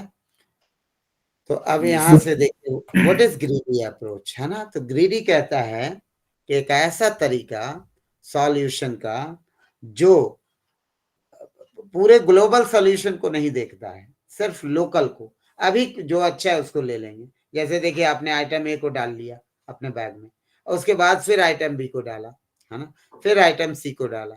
यानी और कोई भी अगर इसका मैं मान लो इस तरह का डिसीजन ट्री बनाऊं, तो आप देखेंगे कि यहाँ पे सारे ऑप्टिमल सब स्ट्रक्चर मिल रहे हैं आपको। यानी ऑप्टिमल सब स्ट्रक्चर का मतलब हुआ कि पहले आपने आइटम ए को सिलेक्ट किया, है ना, और इसका प्रॉफिट वेट रेशियो 10 था, आप यहाँ चले गए। फिर इसके बाद आपने दूसरा लिया, तीसरा लिया, तो जो बेस्ट सॉल्यूशन था हर बार वो आपको मिला, ऑप्टिमम सॉल्यूशन मिला हर बार। और फाइनली जो टोटल सॉल्यूशन है वो भी आपका ऑप्टिमम हो गया, ऑप्टिमल हो गया। यहाँ पे 3-4 चीजें हैं। Candidate set, A solution is created from this set. आपके पास मान लो 4 आइटम है तो हर एक कैंडिडेट सेट है ना, जिससे हम सिलेक्शन करेंगे। और सिलेक्शन का एक मैकेनिज्म होगा बेस्ट फाइंड करने का। फिजिबिलिटी फंक्शन होगा जो चेक करेगा कि वेदर दिस इज फिजिबल और नॉट फिजिबल। आपका कुछ मैक्सिमाइजेशन या मिनिमाइजेशन का कंस्ट्रेंट होगा, वो आपका सॉल्यूशन हो गया। और सॉल्यूशन फंक्शन जो डिसाइड करेगा कि सॉल्यूशन पे पहुंच गए हैं कि अभी बचा हुआ है। जैसे वेट हमारा 60 हो गया तो सॉल्यूशन फंक्शन हो गया, पूरा कंप्लीट हो गया कि भाई इससे ज्यादा नहीं ले जा सकते। So these are the components of greedy algorithm, and we have different types of problem that we can solve using greedy approach. बहुत सारे प्रॉब्लम हैं जिसको आप ग्रीडी से सॉल्व कर सकते हैं। मैं दिखा रहा हूँ, आपने पढ़ा भी है। जैसे आपने प्रिंस एल्गोरिथम पढ़ा है ना, प्रिंस बोल रहा हूँ, जैसे हाँ प्रिम्स और क्रूस्कल पढ़ा होगा, प्रिम्स एंड क्रूस्कल, उसमें भी वही करते हैं ना। मैक्सिमम यूजेस कहाँ होती है सर? हाँ बता रहे हैं। जैसे ग्राफ थ्योरी में आप प्रिम्स और क्रूस्कल यूज करते हैं। प्रिम्स में क्या करते हैं, आप सबसे मिनिमम लेके चलते हैं, या क्रूस्कल में है ना एज या वेट में। तो यहाँ भी आप ग्रीडी अप्लाई कर रहे हैं, लोकल सॉल्यूशन लेते हैं, लेकिन ये आपको ऑप्टिमम सॉल्यूशन देता है ना। तो दूसरा हो गया कंप्रेशन टेक्निक, मान लो हुफमैन कोडिंग में हम इस्तेमाल करते हैं। अभी जो फ्रैक्शनल नैपसैक है उसमें यूज करते हैं। सम ऑफ सब, ये कई प्रॉब्लम है। देखो ना यहीं पे तो मैंने बहुत सारे लिखे हैं, यहाँ भी वही लिखा हुआ है शॉर्टेस्ट पाथ, जैसे डिकास्ट्रा एल्गोरिथम। ये भी आपने देखा है क्या, डिकास्ट्रा या बेलमैन फोर्ड वगैरह देखा है? नहीं तो मैं दिखा देता हूँ। सर दिखा दीजिए। हाँ मैं दिखा दूंगा अभी। फ्रैक्शनल नैपसैक क्लियर हो गया सबको क्या है? इसको Yes, sir. समझ ले, प्रॉब्लम लिखा कैसे जाएगा। There are n item in the store and the weight of item is, suppose wi is greater than 0, then यहाँ पे बोलता है capacity of the knapsack is w and profit of the item is pi 02 is greater than 0, 0 से तो बड़ा ही होगा profit, है ना। So we have to maximize। देखो मैक्सिमाइज क्या करते हैं हम लोग, तो हमने इस तरह से ऑब्जेक्टिव फंक्शन लिखा कि मैक्सिमाइज, एक second, maximize sigma n equal to 1 to n x i p i। यहाँ अगर यहाँ पे लेंगे तो ये i हो जाएगा, i equal to 1 to n x i p i। आप इसको मैक्सिमाइज करना है आपको, है ना। यहाँ पे ये एल्गो बता रहा है कि आप i 1 to n लूप लगाएंगे, वेट में ऐड करते जाएंगे, और लूप है आपका कि अगर less than equal to weight है then x i equal to 1, otherwise weight equal to weight plus W I, ये ऐड होता जाएगा। और अदरवाइज यहाँ डब्ल्यू से घटाते जाएंगे जितना वेट आप डालेंगे बाई WI, यानी उस केस में जब आपका वेट जो है पूरा आइटम उस पर्टिकुलर नैपसैक में नहीं जा पाता है, तो उस केस में ये काम करेंगे। इफ एल्स में लिखा हुआ है सिंपल सा, ये लूप लगा के आप इसको 1 to n आइटम्स के लिए मान लो सर्च कर रहे हैं।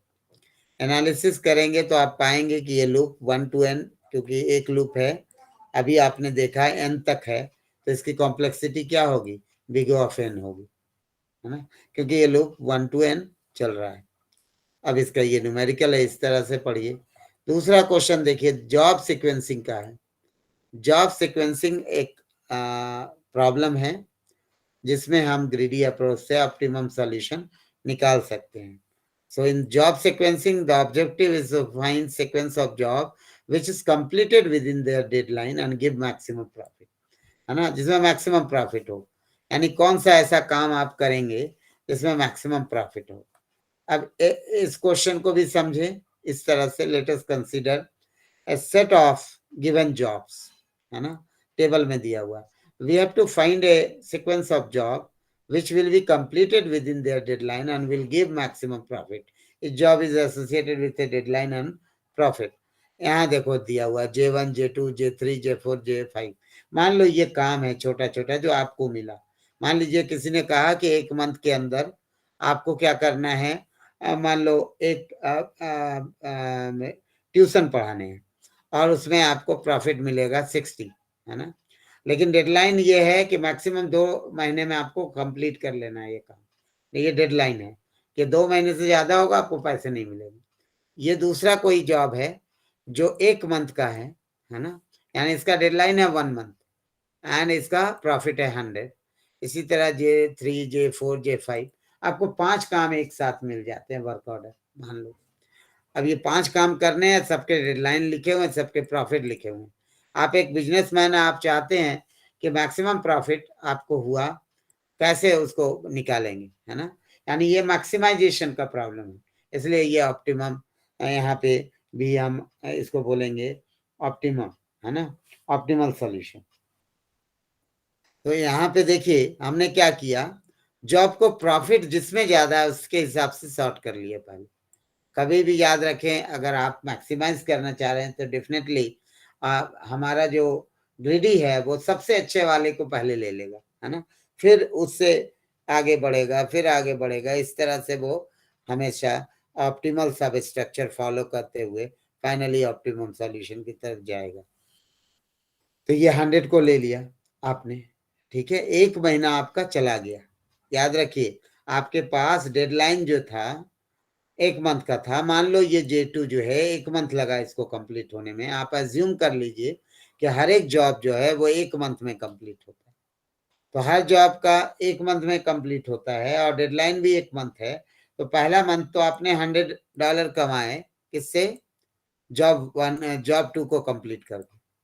सेकेंड मंथ में आपने अब देखना है किसको किया जाए, तो डेफिनेटली हम J1 को करेंगे और ये 1 मंथ का जॉब है और इसका डेडलाइन 2 मंथ है, तो ये किया जा सकता है क्योंकि 1 मंथ तो हमने जॉब 1 को करने में, जॉब 2 को करने में बिताया। अब दूसरा मंथ पूरा हम J1 को दे दें, तो अब आपने टोटल प्रॉफिट अर्न कर लिया $160। नाउ अब यहाँ देखिए इस J4 का डेडलाइन क्या, 2 मंथ। 2 मंथ तो ऑलरेडी गुजर चुका है। आपने 1 मंथ J2 को किया, फिर 1 मंथ J1 को किया, है ना, तो ये J4 नहीं कर सकते, इसका डेडलाइन पार हो गया। लेकिन J3 कर सकते हैं क्योंकि J3 में 3 मंथ का डेडलाइन है, 1 महीना आपके पास है, आपने इसको कर लिया। तो 3 मंथ में आप मैक्सिमम 3 ही जॉब कर पाएंगे, J2, J1, J3, और मैक्सिमम प्रॉफिट जो अर्न कर पाएंगे 160, 20, $180। तो यही बता रहा है कि 160, 20, 180। The solution of the sequence is, sequence of job is J2 पहले होगा, फिर J1, फिर J3। इसमें बोलो कोई डाउट है तो। सर, है ना, तो इस तरह के प्रॉब्लम को हम ग्रीडी से इसमें ऑप्टिमम सॉल्यूशन फाइंड आउट कर सकते हैं। लेकिन जरूरी नहीं कि हर जगह ग्रीडी सक्सेसफुल हो। ग्रीडी अप्रोच हर जगह सक्सेसफुल नहीं होता है। जैसे कि मैंने आपको ग्राफ वाला दिखाया कि पहले तो हमने ऑप्टिमल ऑप्टिमम सॉल्यूशन ले लिया, लोकल ऑप्टिमम सॉल्यूशन, लेकिन आगे बढ़ने के बाद वो फेल हो गया, क्योंकि आगे जो सॉल्यूशन मिले वो पहले वाले सॉल्यूशन से मेल नहीं खा रहे थे, है ना। Now what is optimal merge pattern? बोलता है merging a set of sorted file into different length into a single sorted file। आप मर्जिंग का काम है, टू वे मर्ज करेंगे हम लोग।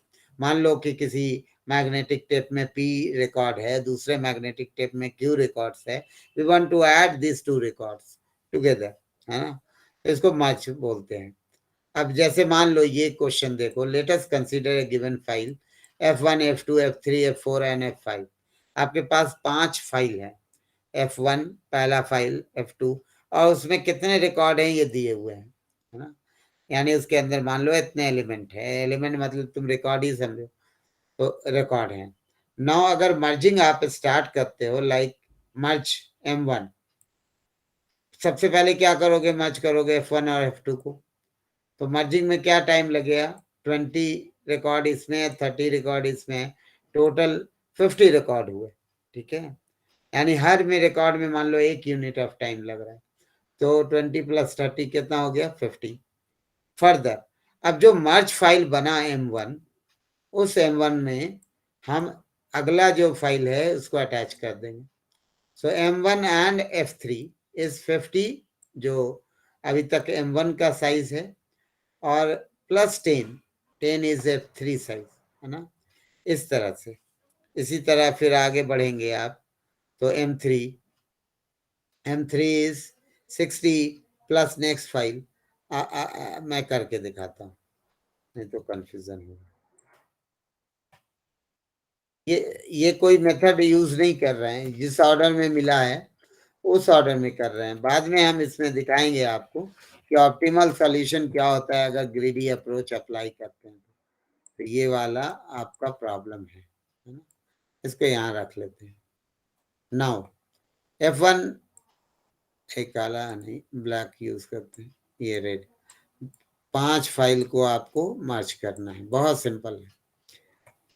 सो M1 नाम का एक फाइल लिया आपने, इसमें F1 और F2 को जोड़ दिया आपने, है ना, F1 F2, तो ये हो गया 20 + 30, इट इज 50।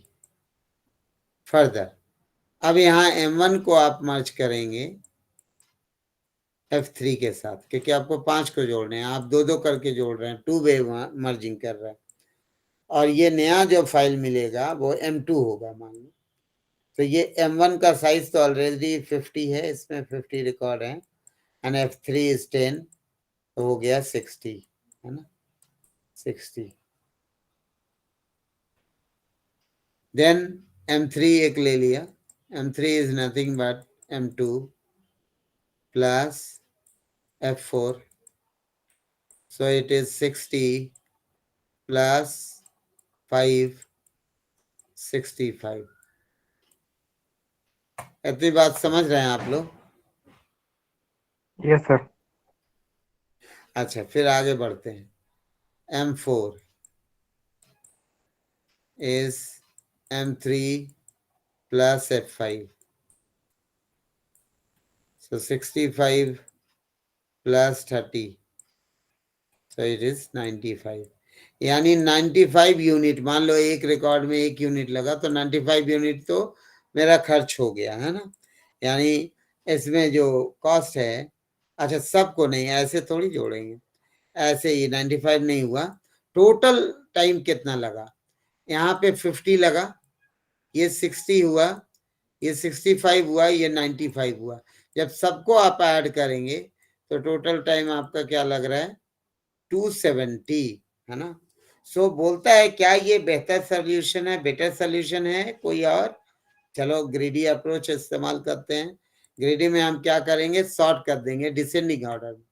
तो डिसेंडिंग ऑर्डर में अगर सॉर्ट करते हैं तो पहले F4 आ जाएगा, क्योंकि इसका टाइम सबसे कम है, मैंने रिकॉर्ड कम है, फिर F4 आ जाएगा, है ना, क्योंकि उसके बाद ये छोटा फाइल है, देन F2 आ जाएगा, F1 आएगा ना, F1, जिसका साइज है 20।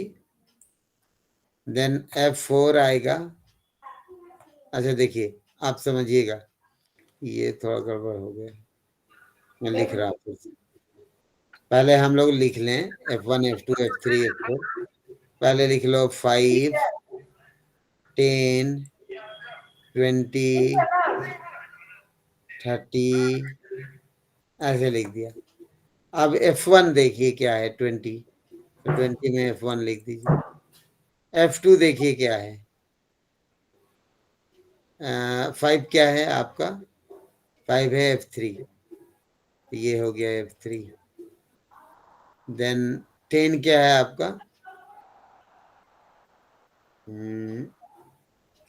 F1 is 20, F2 is 30,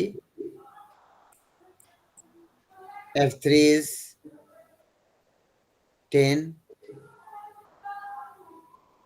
F3 10 है, F4 is 5, ये F4 है ना, और F5 is 30। इस तरह से आपने असेंडिंग में सॉर्ट कर लिया, बहुत सिंपल। और अब मैं ग्रीडी अप्रोच से मर्ज कर रहा हूँ, है ना। तो सबसे पहले जो मर्जिंग होगा वो आप 5 और 10 को मर्ज करेंगे, है ना। तो 5 + 10, सो इट इज 15। ये मान लो M1 हो गया। फिर ये हो गया 15 plus next 5 20, so it is 35। then 35 plus, मेरी बात समझ रहे हैं आप लोग, 35 + 30, इसमें कुछ है ही नहीं, 65 प्लस 30 95। अब ये सबको आप ऐड करोगे, 5 5 10 15 20 0 1 3 4 6 10 9 19। देख रहे हैं, ये ज्यादा बेहतर सॉल्यूशन है ना, और इससे बेहतर नहीं हो सकता कोई सॉल्यूशन। तो इसको बोलेंगे हम लोग, वही चीज ये बताएगा। देखिएगा यहाँ पे इसने क्या किया, सॉर्ट कर लिया, ये इस तरह से ऐड करता जा रहा है, 5 10 15 आ गया। अच्छा, ये उससे भी बेहतर एक सॉल्यूशन निकाला है। इसमें क्या कॉस्ट आया, 205। मेरा तो काफी कम है, ऐसा कैसे हुआ, कुछ छूटा होगा। देखिए इससे समझिए आप, 5 10 इज 15। नाउ 15 और 20 को मर्ज कर रहा है, तो ये हो गया 35। अच्छा, 35 जब हो गया तो आपके पास अब कितने सेट हैं, 35 है, 30 है, 30 है। क्योंकि ये ग्रीडी अप्रोच है, तो ये उन दो फाइल को पहले मर्ज करेगा जिसमें रिकॉर्ड कम हो।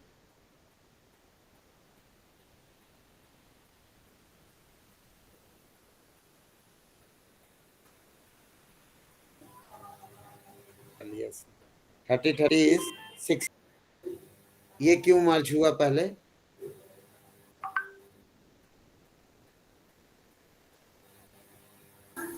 बिकॉज सर सेम है सर, वो सेम नहीं है। सेम। आप बोलिए कि सर इस M3 नाम का, या जो भी नाम है इसका, इस फाइल का, उसमें टोटल रिकॉर्ड्स हैं 35, जबकि ये जो दो है इसमें सिर्फ 30 है।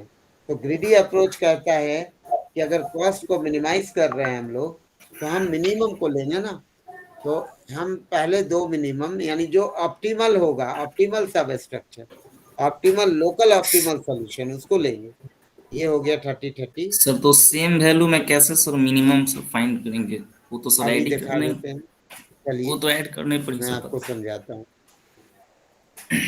5 है, 10 है, फिर 20 है, देन 30, अगेन 30, ये है ना। अभी आपके पास टोटल कैंडिडेट कितने हैं, 5 हैं। ये सारे को कैंडिडेट, अभी आपने पढ़ा था ना कैंडिडेट, इसी को बोलते हैं कैंडिडेट। देखिएगा यहीं पे होगा, ये देखो कैंडिडेट सेट है ना। आपके पास टोटल 5 है। अब इसमें से कौन सा बेस्ट 2 है, तो क्योंकि ग्रीडी बोलता है बेस्ट लेना है, 2 लेना है आपको, तो इन दोनों को आपने ले लिया, ठीक है। तो अब मेरे पास क्या हो गए, 15 हो गए, 20 हो गए, समझ रहे हैं, 30 हो Yes, गए, फिर 30 हो गए। अब आपके पास सिर्फ 4 ही कैंडिडेट है, एक ये है, एक ये है, एक ये है, एक ये है। अब इन दोनों में बेस्ट 2 कौन है, इसको आप 50, मर्ज 20. करेंगे, तो डेफिनेटली इन दोनों को करेंगे। तो ये 35 हो गया, ये 30 हो गया, और ये 30 हो गया। अब बेस्ट 2 कौन है बताइए, तो डेफिनेटली ये दोनों है ना, ये दोनों तो नहीं कर सकते, है ना। जो दो छोटा फाइल है उसको आप लेंगे, तो 30 एंड 30, ये हो गया 60 और ये हो गया 35।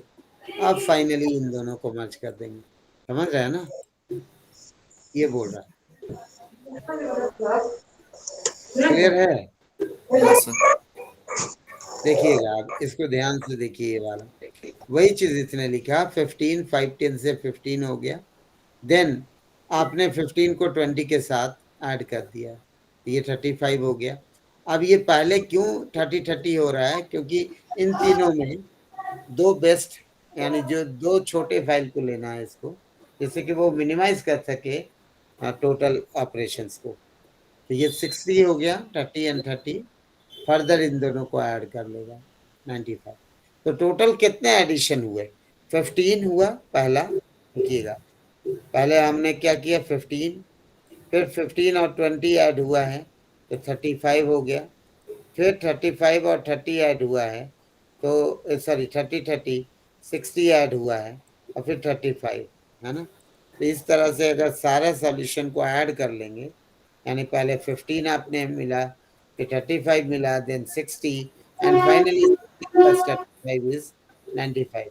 सो टोटल हमारे पास कितने कंपैरिजन हो गए, 205 कंपैरिजन या 205 यूनिट, यानी 205 में आपने निकाल लिया, इन दोनों फाइल को मर्ज कर लिया। जबकि अगर आप इसको बेसिक तरीके से बना रहे थे तो आपको टोटल आ रहा था 210, है ना, यानी ये ज्यादा कंपैरिजन कर रहा था मर्ज करने में, जबकि ग्रीडी अप्रोच ने उसको फर्दर मिनिमाइज किया है ना, और घटाया है, ठीक है। अब इससे ज्यादा आप नहीं घटा सकते, चाहे आप कोई भी अप्रोच इस्तेमाल करें। इसीलिए हम बोलते हैं कि ग्रीडी कुछ एप्लीकेशन में आपको ऑप्टिमल सॉल्यूशन देता है, लेकिन सब में नहीं देता ऑप्टिमल। इतनी बात समझ रहे हैं आप लोग? Yes, sir. सर तो ये दोनों मेथड सर अलग है सर, ये स्ट्रक्चर्ड मेथड और एक ये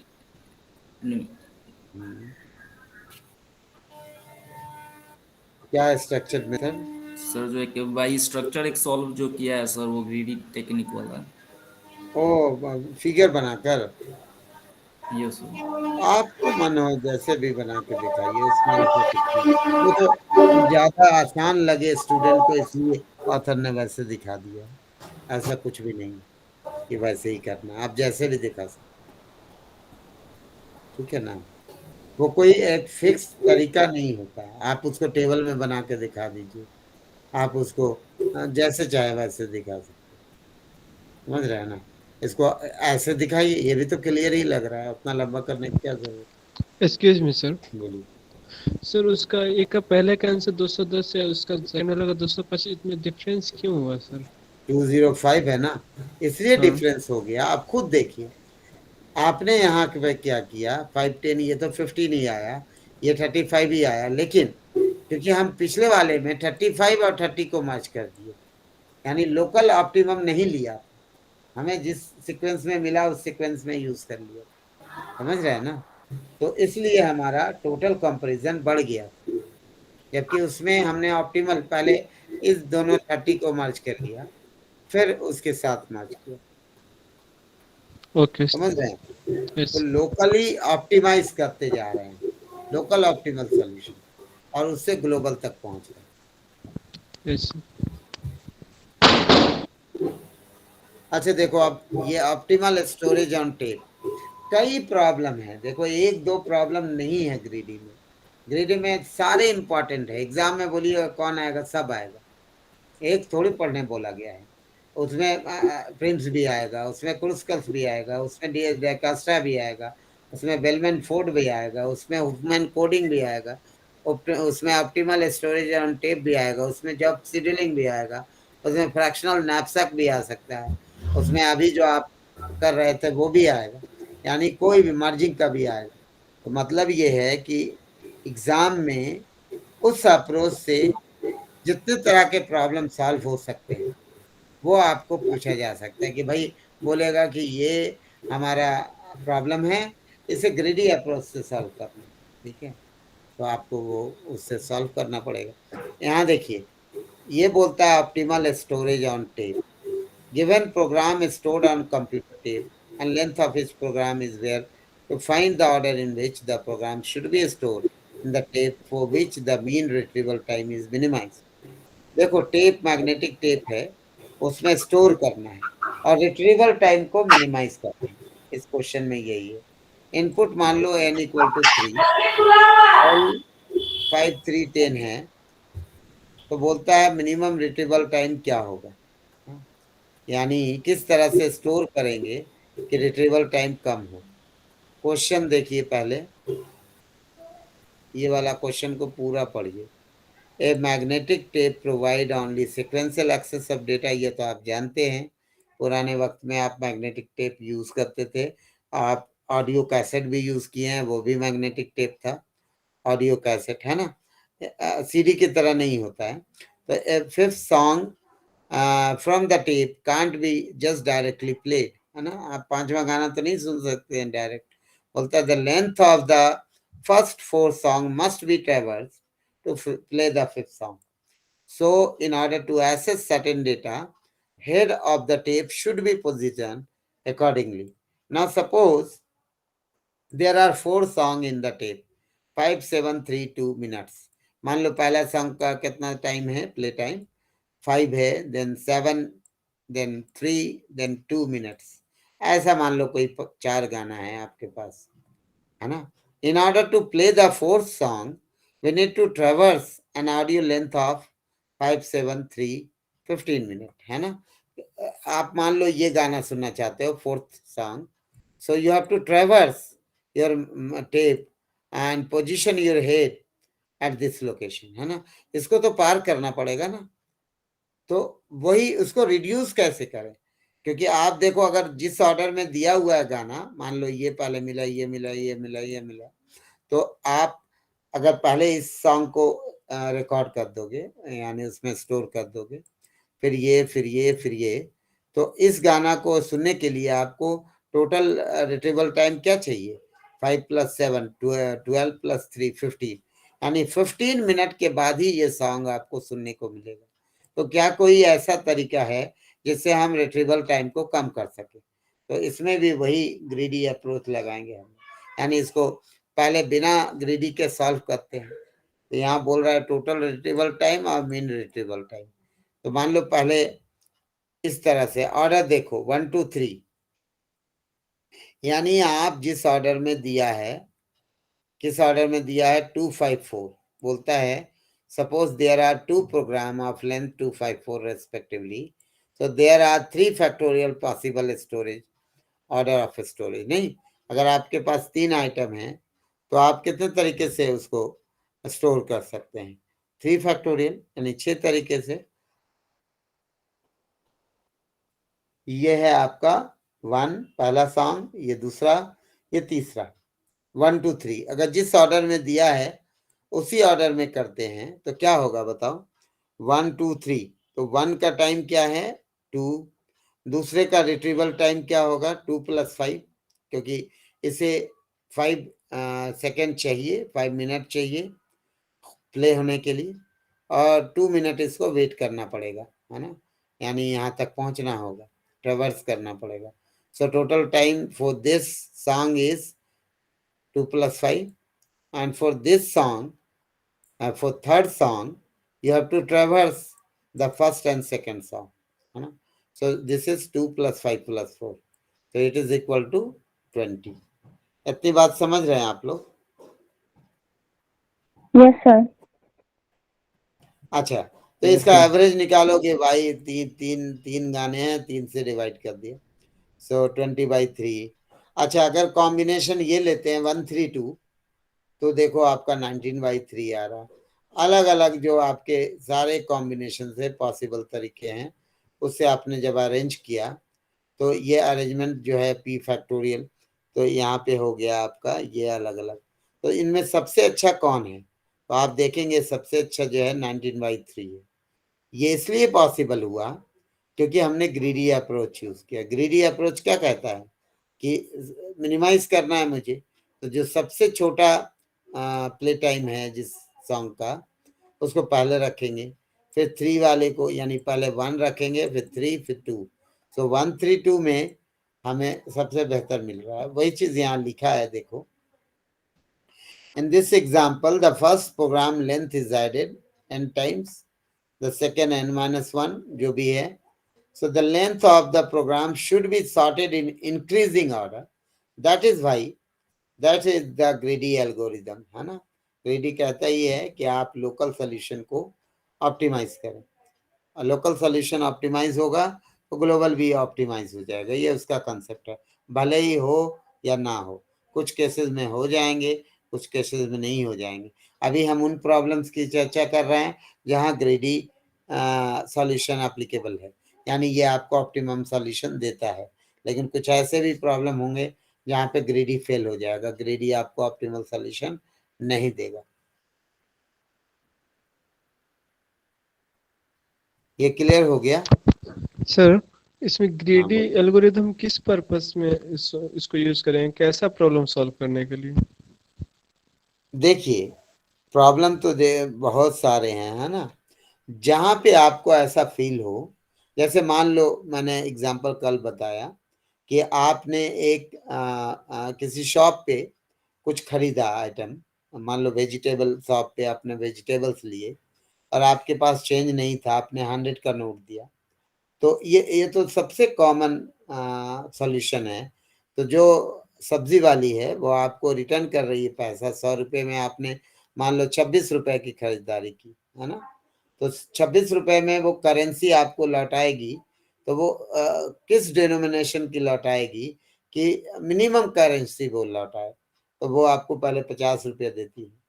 फिर मान लो उसके पास हर एक करेंसी अनलिमिटेड अमाउंट में है, लेट अस अज्यूम, ऐसा होता नहीं है, मान लो है, तो ग्रेडी अप्रोच वो लगा रही है।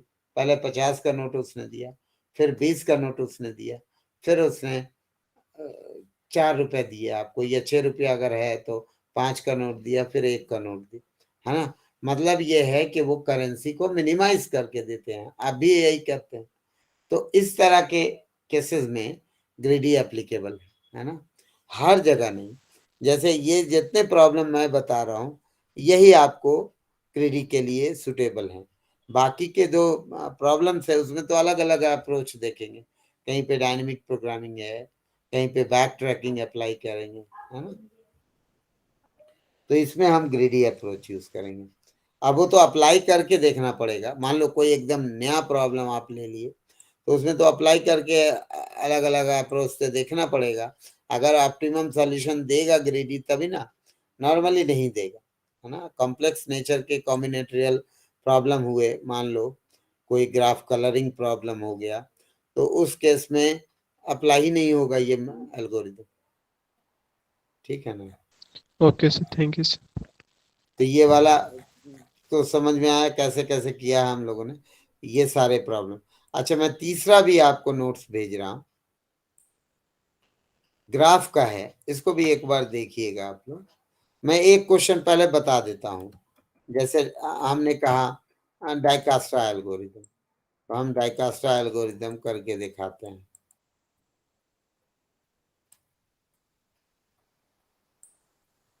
एल्गो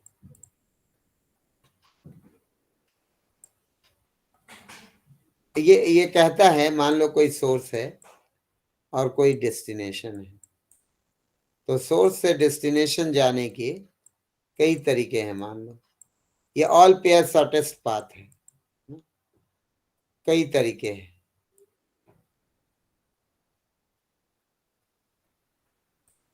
ये मान लो कोई है हमारा ग्राफ,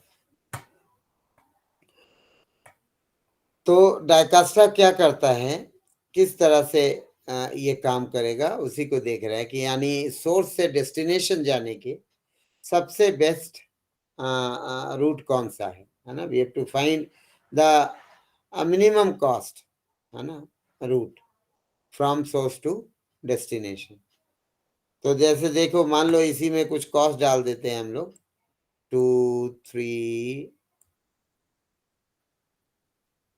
1 4 ले लेते हैं।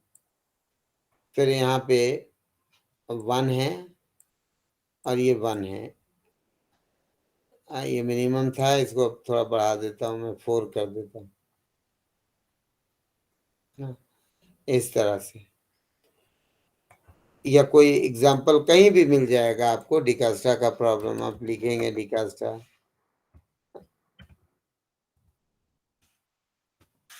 एल्गोरिथम न्यूमेरिकल, कोई भी एक न्यूमेरिकल ले लीजिए, उसी को सॉल्व कर लेते हैं। मान लो जावा पॉइंट पे दिया है ये वाला क्वेश्चन, ये सॉल्व करना, ठीक है। तो ये तो कुछ ज्यादा ही बड़ा ले लिया है, चलो कोई बात नहीं, करके देखते हैं। यहाँ देखिएगा,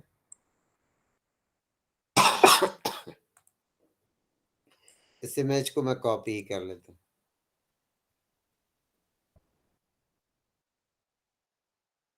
बेस्ट है ना, थोड़ा छोटा कर लीजिए। अब बनाते हैं, हमारे पास कितने हैं, 0 1 2 3 4 6 7 8 तक है ना। तो हम यहाँ पे टी लेंगे। टी मतलब सेट ऑफ कलर नोड, यानी जो नोड विजिट किए जा चुके हैं उनको कलर नोड कहेंगे। Set of all visited node, है ना। अब यहाँ पे दो चीजें लेते हैं हम लोग नॉर्मली, जैसे अच्छा इसमें करने क्या जा रहे हैं, हम all pair shortest path find कर रहे हैं, यानी 0 से 1 जाने का सबसे कम कॉस्ट का रास्ता कौन सा होगा, है ना। 0 से 2 जाने का सबसे मिनिमम कॉस्ट पाथ कौन सा होगा, minimum cost path from 0 to 6, है ना। तो हर एक नोड 0 से सोर्स से जाने का सबसे सस्ता रास्ता हम फाइंड कर रहे हैं, है ना। तो ये टी है कलर नोड। अभी हमारा सिर्फ 0 नोन है, तो इस सेट में हम सिर्फ रखेंगे 0 को, क्योंकि अभी तो नहीं जानते हम ना कि, और क्योंकि अभी हम यहाँ पे हैं तो हमारे पास और कोई नोड विजिटेड नहीं है, तो यहाँ पे उसको रखते हैं जो कलर नोड होता है, विजिटेड नोड होता है। अब यहाँ से लिखिए 1 और इसका कॉस्ट लिखिए, 2 और इसका कॉस्ट लिखिए। इस तरह से हर एक नोड का उसका लिंक कॉस्ट लिख रहे हैं और उसका नोड नंबर लिख रहे हैं, यानी पाथ लिखेंगे इसमें, और कॉस्ट 3, अच्छा 1 4 लिख लें, 4 कॉस्ट, 5 कॉस्ट, 6 कॉस्ट, 7 कॉस्ट, और एक बच गया है, इसको भी लिख लीजिए,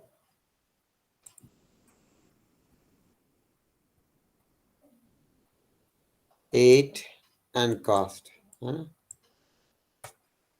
चलिए शुरू करें। तो आप खुद बताएं कि 0 अगर आपके पास है, यानी आप 0 पे हैं, तो आपके कहाँ कहाँ आप मूव कर सकते हो। यू कैन मूव टू 1 और 4, है ना, दो ही जगह जा सकते हैं। 1 जा सकते हैं, पाथ क्या है 0 to 1, 1 जाने का पाथ क्या है 0 to 1, एंड कॉस्ट क्या है 4। और आपको 4 पे जाने का, यहाँ तो दिया ही नहीं, भूला हुआ है, देख लीजिए भूला क्यों है, यहाँ नीचे दिया हुआ होगा, नहीं दिया है। कुछ मानना पड़ेगा फिर, ये वाला कॉस्ट नहीं दिया हुआ है ना। हम लोग ले लेते हैं, कौन सा ले लें, इसको 8 कर लेते हैं, जानबूझकर ऐसा वैल्यू लिया, या 18 कर लेते हैं, है ना, कुछ भी कर लो। तो 0 to 4। 8 दिया हुआ है सर, ऊपर हाँ, में 8 है, 8 है सर।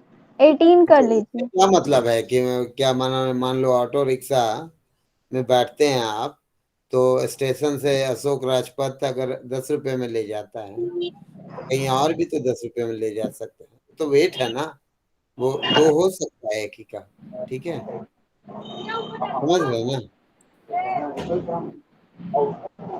ठीक है सर, ठीक है सर। तो हम 8 ही लिख देते हैं, और क्या, 0 to 4। ये भी 8 मान लो 8 है, कुछ भी हो सकता था, क्योंकि छूटा हुआ था तो हम लोगों ने एक वैल्यू ले ली। अब आगे बढ़ते हैं, बाकी तो अननोन है और कहीं हम नहीं जा सकते यहाँ से, है ना, तो इसलिए हम बाकी के कॉस्ट को इन्फिनिटी ले लेंगे। इन्फिनिटी मतलब होता है अननोन है ना, तो यहाँ भी अननोन है, ये भी अननोन है, this is also unknown. Clear है इतना? ये कैसे लिखा गया समझ गए आप लोग? Yes sir. अब ग्रीडी क्या कहता है कि जो सबसे मतलब अच्छा हो, लोकल ऑप्टिमल हो, उसको लेना है। तो सबसे कम पैसे कहाँ लग रहे हैं आपको? आपको लग रहे हैं सी में जाने में, तो हम किसको कलर कर देंगे? सी को, यानी 0 और 1, 1 ही में जाना उचित है, क्योंकि 1 का कॉस्ट क्या है, कम है, तो हमने लिखा 0,1। समझ गए? 0,1 क्यों हुआ? बिकॉज 1 इज मिनिमम, है ना, यहाँ जाने का कॉस्ट मिनिमम है। देख लीजिए, ये बड़ा है, 2 नोन नोड है, ये 8 है, ये 4 है, तो जो मिनिमम है उसको ले लेंगे। क्लियर है? Okay sir. Yes sir. अब आगे बढ़िए। तो अब 0 और 1 से जहां भी आप ट्रेवल कर सकते हैं वहां जाइए। तो 0 1 में जाने का तो ये सबसे अच्छा रास्ता है, और ये वाला इसको घूमने देते हैं। 1 से देखिए आप कहाँ जा पा रहे हैं, 1 से आप 2 में जा पा रहे हैं, है ना? 2 और 4। हाँ, 2 में और 4 में, बिल्कुल। तो 1 से आप 2 और 4 में जा, ये वाला पाथ जो है 0 to 1, इसमें कोई चेंज नहीं हो रहा है। क्यों? क्योंकि ये ऑलरेडी बेस्ट है ना, हम ये मान रहे हैं कि ये बेस्ट है, इसका और कोई बेहतर रास्ता नहीं है, क्योंकि ये ऑलरेडी कलर हो गया। अगर ये विजिटेड नहीं होता तो हम इसको चेंज करते। अब 2 हम जा सकते हैं, उसका भी कॉस्ट लिखिए और रास्ता लिखिए, यानी लिंक बताइए, पाथ बताइए। सो 0 to 1 to 2, ये इसका पाथ है ना, एरो दे के आप लिख सकते हैं इस तरह से। ठीक है, अच्छा, और कहीं जा सकते हैं क्या? 1 से 2 में जा सकते हैं, 1 से 4 में। अब देखो, 4 में जाने के लिए कॉस्ट क्या है हमारे पास? 8 है, और अगर हम 1 के थ्रू जाएं, मान लो ये वाला, चलो थोड़ा कम कर देते हैं, इसको हम कर देते हैं 2। मेरी बात समझिएगा, समझने के लिए पहले हम नहीं करते हैं कम। अगर हम कम नहीं करते तो हमारा 4 जाने का कॉस्ट 4 + 11 कितना होता? 15 होता, और इधर से हम 8 में जा रहे हैं, यानी यही बेहतर सॉल्यूशन होता। लेकिन मान लो कि अगर ये कॉस्ट 18 ना होकर 1 हो जाए, 11 ना होकर 1 हो जाए, तो उस केस में हम अपडेट करेंगे 4 को। क्यों? क्योंकि अब जो मुझे मिला है पाथ, उसका कॉस्ट कम है, तो हम यहाँ लिखेंगे 0 to 1, 1 to 4, and cost is 5, इसलिए अपडेट हो जाएगा, याद रखिएगा। तो ये जो मेथड है, इसमें हर बार जब भी हम ट्रेवर्स करते हैं, तो अगर कोई पाथ मिनिमाइज हो रहा है तो हम मिनिमाइज कर देते हैं, अगर मिनिमाइज नहीं हो रहा है, वो ऑप्टिमल है, तो फिर कुछ नहीं करते। उनकी आवाज बहुत डिस्टर्ब कर रहा है। ये समझ में आया आप लोग को? सर इसको एक बार फिर से रिपीट करिए ना। हाँ ठीक है, मैं रिपीट कर दे रहा हूँ, इसको हटा दे रहा हूँ। देखिएगा, मैं ये कह रहा हूँ, मान लो कि आप, मान लो ये कोई जगह है, आप अगर डायरेक्ट जाते हैं वहां तक, मान लो एयर फ्लाइट है और उसका ये फेयर है, तो ये $8 है, तो $8 आपको 4 तक पहुंचने में लग रहा है। और अगर आप दिल्ली होकर जाते हैं यहाँ चेन्नई, तो डायरेक्ट जाने में $8 और ऐसे 4 + 11 तो $15। तो डेफिनेटली आप नहीं जाएंगे उस रास्ते से क्योंकि वो जी सर। कॉस्टली। लेकिन अगर मैं बोलूं कि नहीं इसका कॉस्ट 1 है, मान लो 1 है, तो उस केस में 4 + 1 5, तो डेफिनेटली आप जाना चाहेंगे क्योंकि इसका कॉस्ट कम है ना। तो अपडेट कब होगा कोई पाथ, जब वो मिनिमम होगा। तो ग्रीडी यही कहता है कि अगर कोई मिनिमम है तो उसको हम लेंगे। तो 0 to 1 हो जाएगा और 1 to 4 हो जाएगा और ये कॉस्ट हो गया 5। मेरी बात समझे ये कैसे हुआ? Yes sir. अगर वो चेंज हुआ तब हुआ, ऐसे नहीं। अगर ये 11 होता तब तो नहीं होता, है ना। तो हम जानबूझकर किए हैं आपको दिखाने के लिए, और बाकी आप कहीं नहीं जा सकते। 1 से आप 2 चले ही गए, 0 से जहां जाना था आप चले ही गए, तो अब आपके पास कोई नया पाथ नहीं, है ना। तो बाकी चीजें एज इट इज लिखी जाएंगी, ये एज इट इज होगा। एक्सक्यूज मी सर, हाँ बोलिए प्लीज। सेकंड वाला जो 0 से 1 और 1 से 2 गए तो उसमें 8 + 4 होगा ना सर? अच्छा, फर्स्ट तो हम क्या लिखे हैं 2 का? यहाँ पे 8। हाँ 12 हो जाएगा, ये डेफिनेटली 12 होगा, है ना। ये तो टोटल कॉस्ट ऐड हो जाता है ना। तो 0 + 1 यहाँ तक का कॉस्ट 4 हो गया, and then 1 + 2 is 8, so it is 12। Clear है ना? वो होगा, वो एज इट इज होगा, उसमें कोई चेंज नहीं होगा। अब देखो, आप बताओ, आप ग्रीडी अप्रोच यूज कर रहे हो। आप ये कॉस्ट क्या है 5 है और ये कॉस्ट क्या है 12 है, तो कौन सा मिनिमम है? तो डेफिनेटली मिनिमम जो है 5 है ना।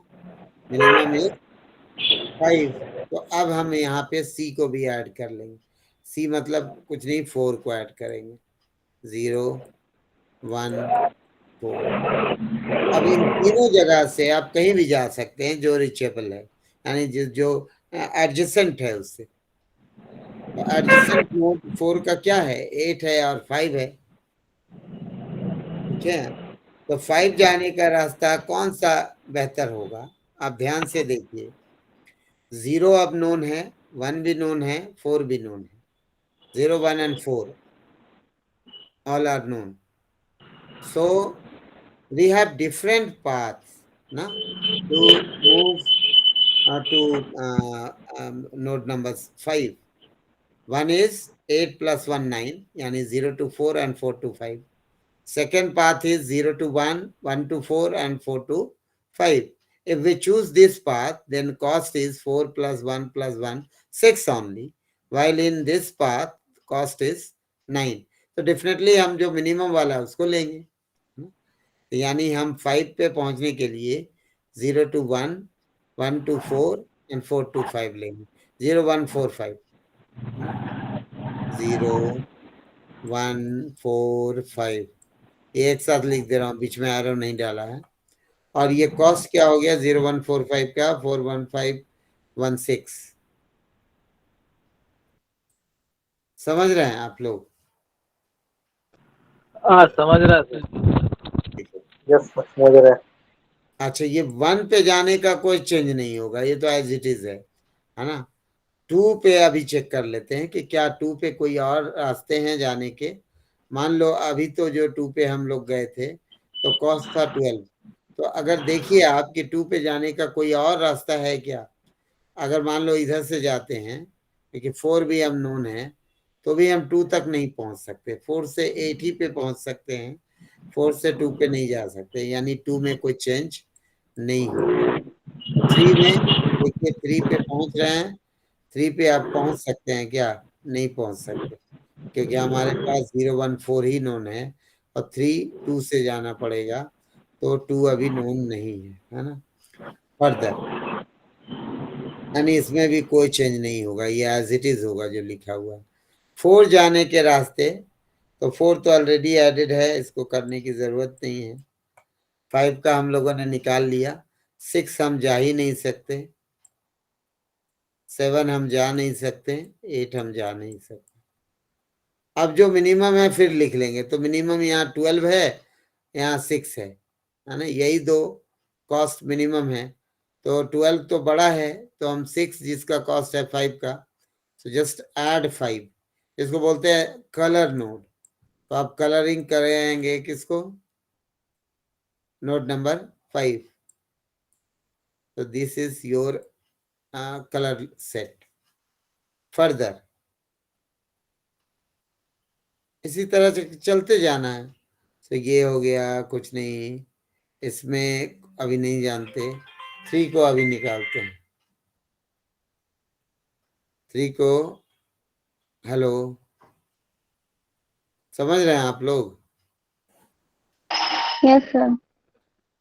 ठीक है, ऐसा करो ना, कल देखेंगे। अभी एक्चुअली कुछ कॉल है मेरे पास, ठीक है, कल इसको आगे हो गया।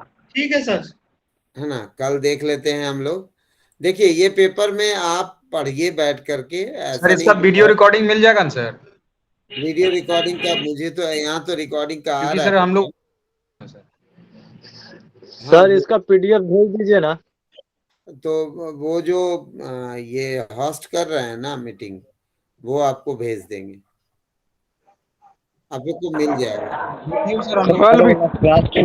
कल क्या बताइएगा सर, कल क्या बताइएगा सर? और आगे पढ़ेंगे हम लोग। कई प्रॉब्लम है, 1-2 प्रॉब्लम मैंने कहा ना, बहुत प्रॉब्लम है इसमें, ठीक है। सर स्टडी वाला क्लास छूट गया था, स्टडी वाला वो कैसे हो पाएगा सर? स्टडी वाला क्लास सर, जो कल हुआ था क्लास। कल हुआ था, उसको क्या करना है? तो उसका सर कोई रिकॉर्डिंग होगा ना, उसको भेज सकते हैं ना ग्रुप में? कल वाला तो नहीं है मेरे पास, क्योंकि हमने उसको होस्ट किया था। अभी वाला जो है वो यूनुस पे हो रहा है, उनके पास कल सर ऐड ही नहीं हो रहा था सर, कल ऐड ही नहीं हो रहा था, 100 से ज्यादा हो गया था ना, इसलिए। आज भी सर नेटवर्क प्रॉब्लम के कारण बहुत लोग लेट। अच्छा, भिजवा देंगे हम। सर कल का अटेंडेंस कैसे होगा? कल ज्वाइन नहीं कर पाए थे 100 की वजह से।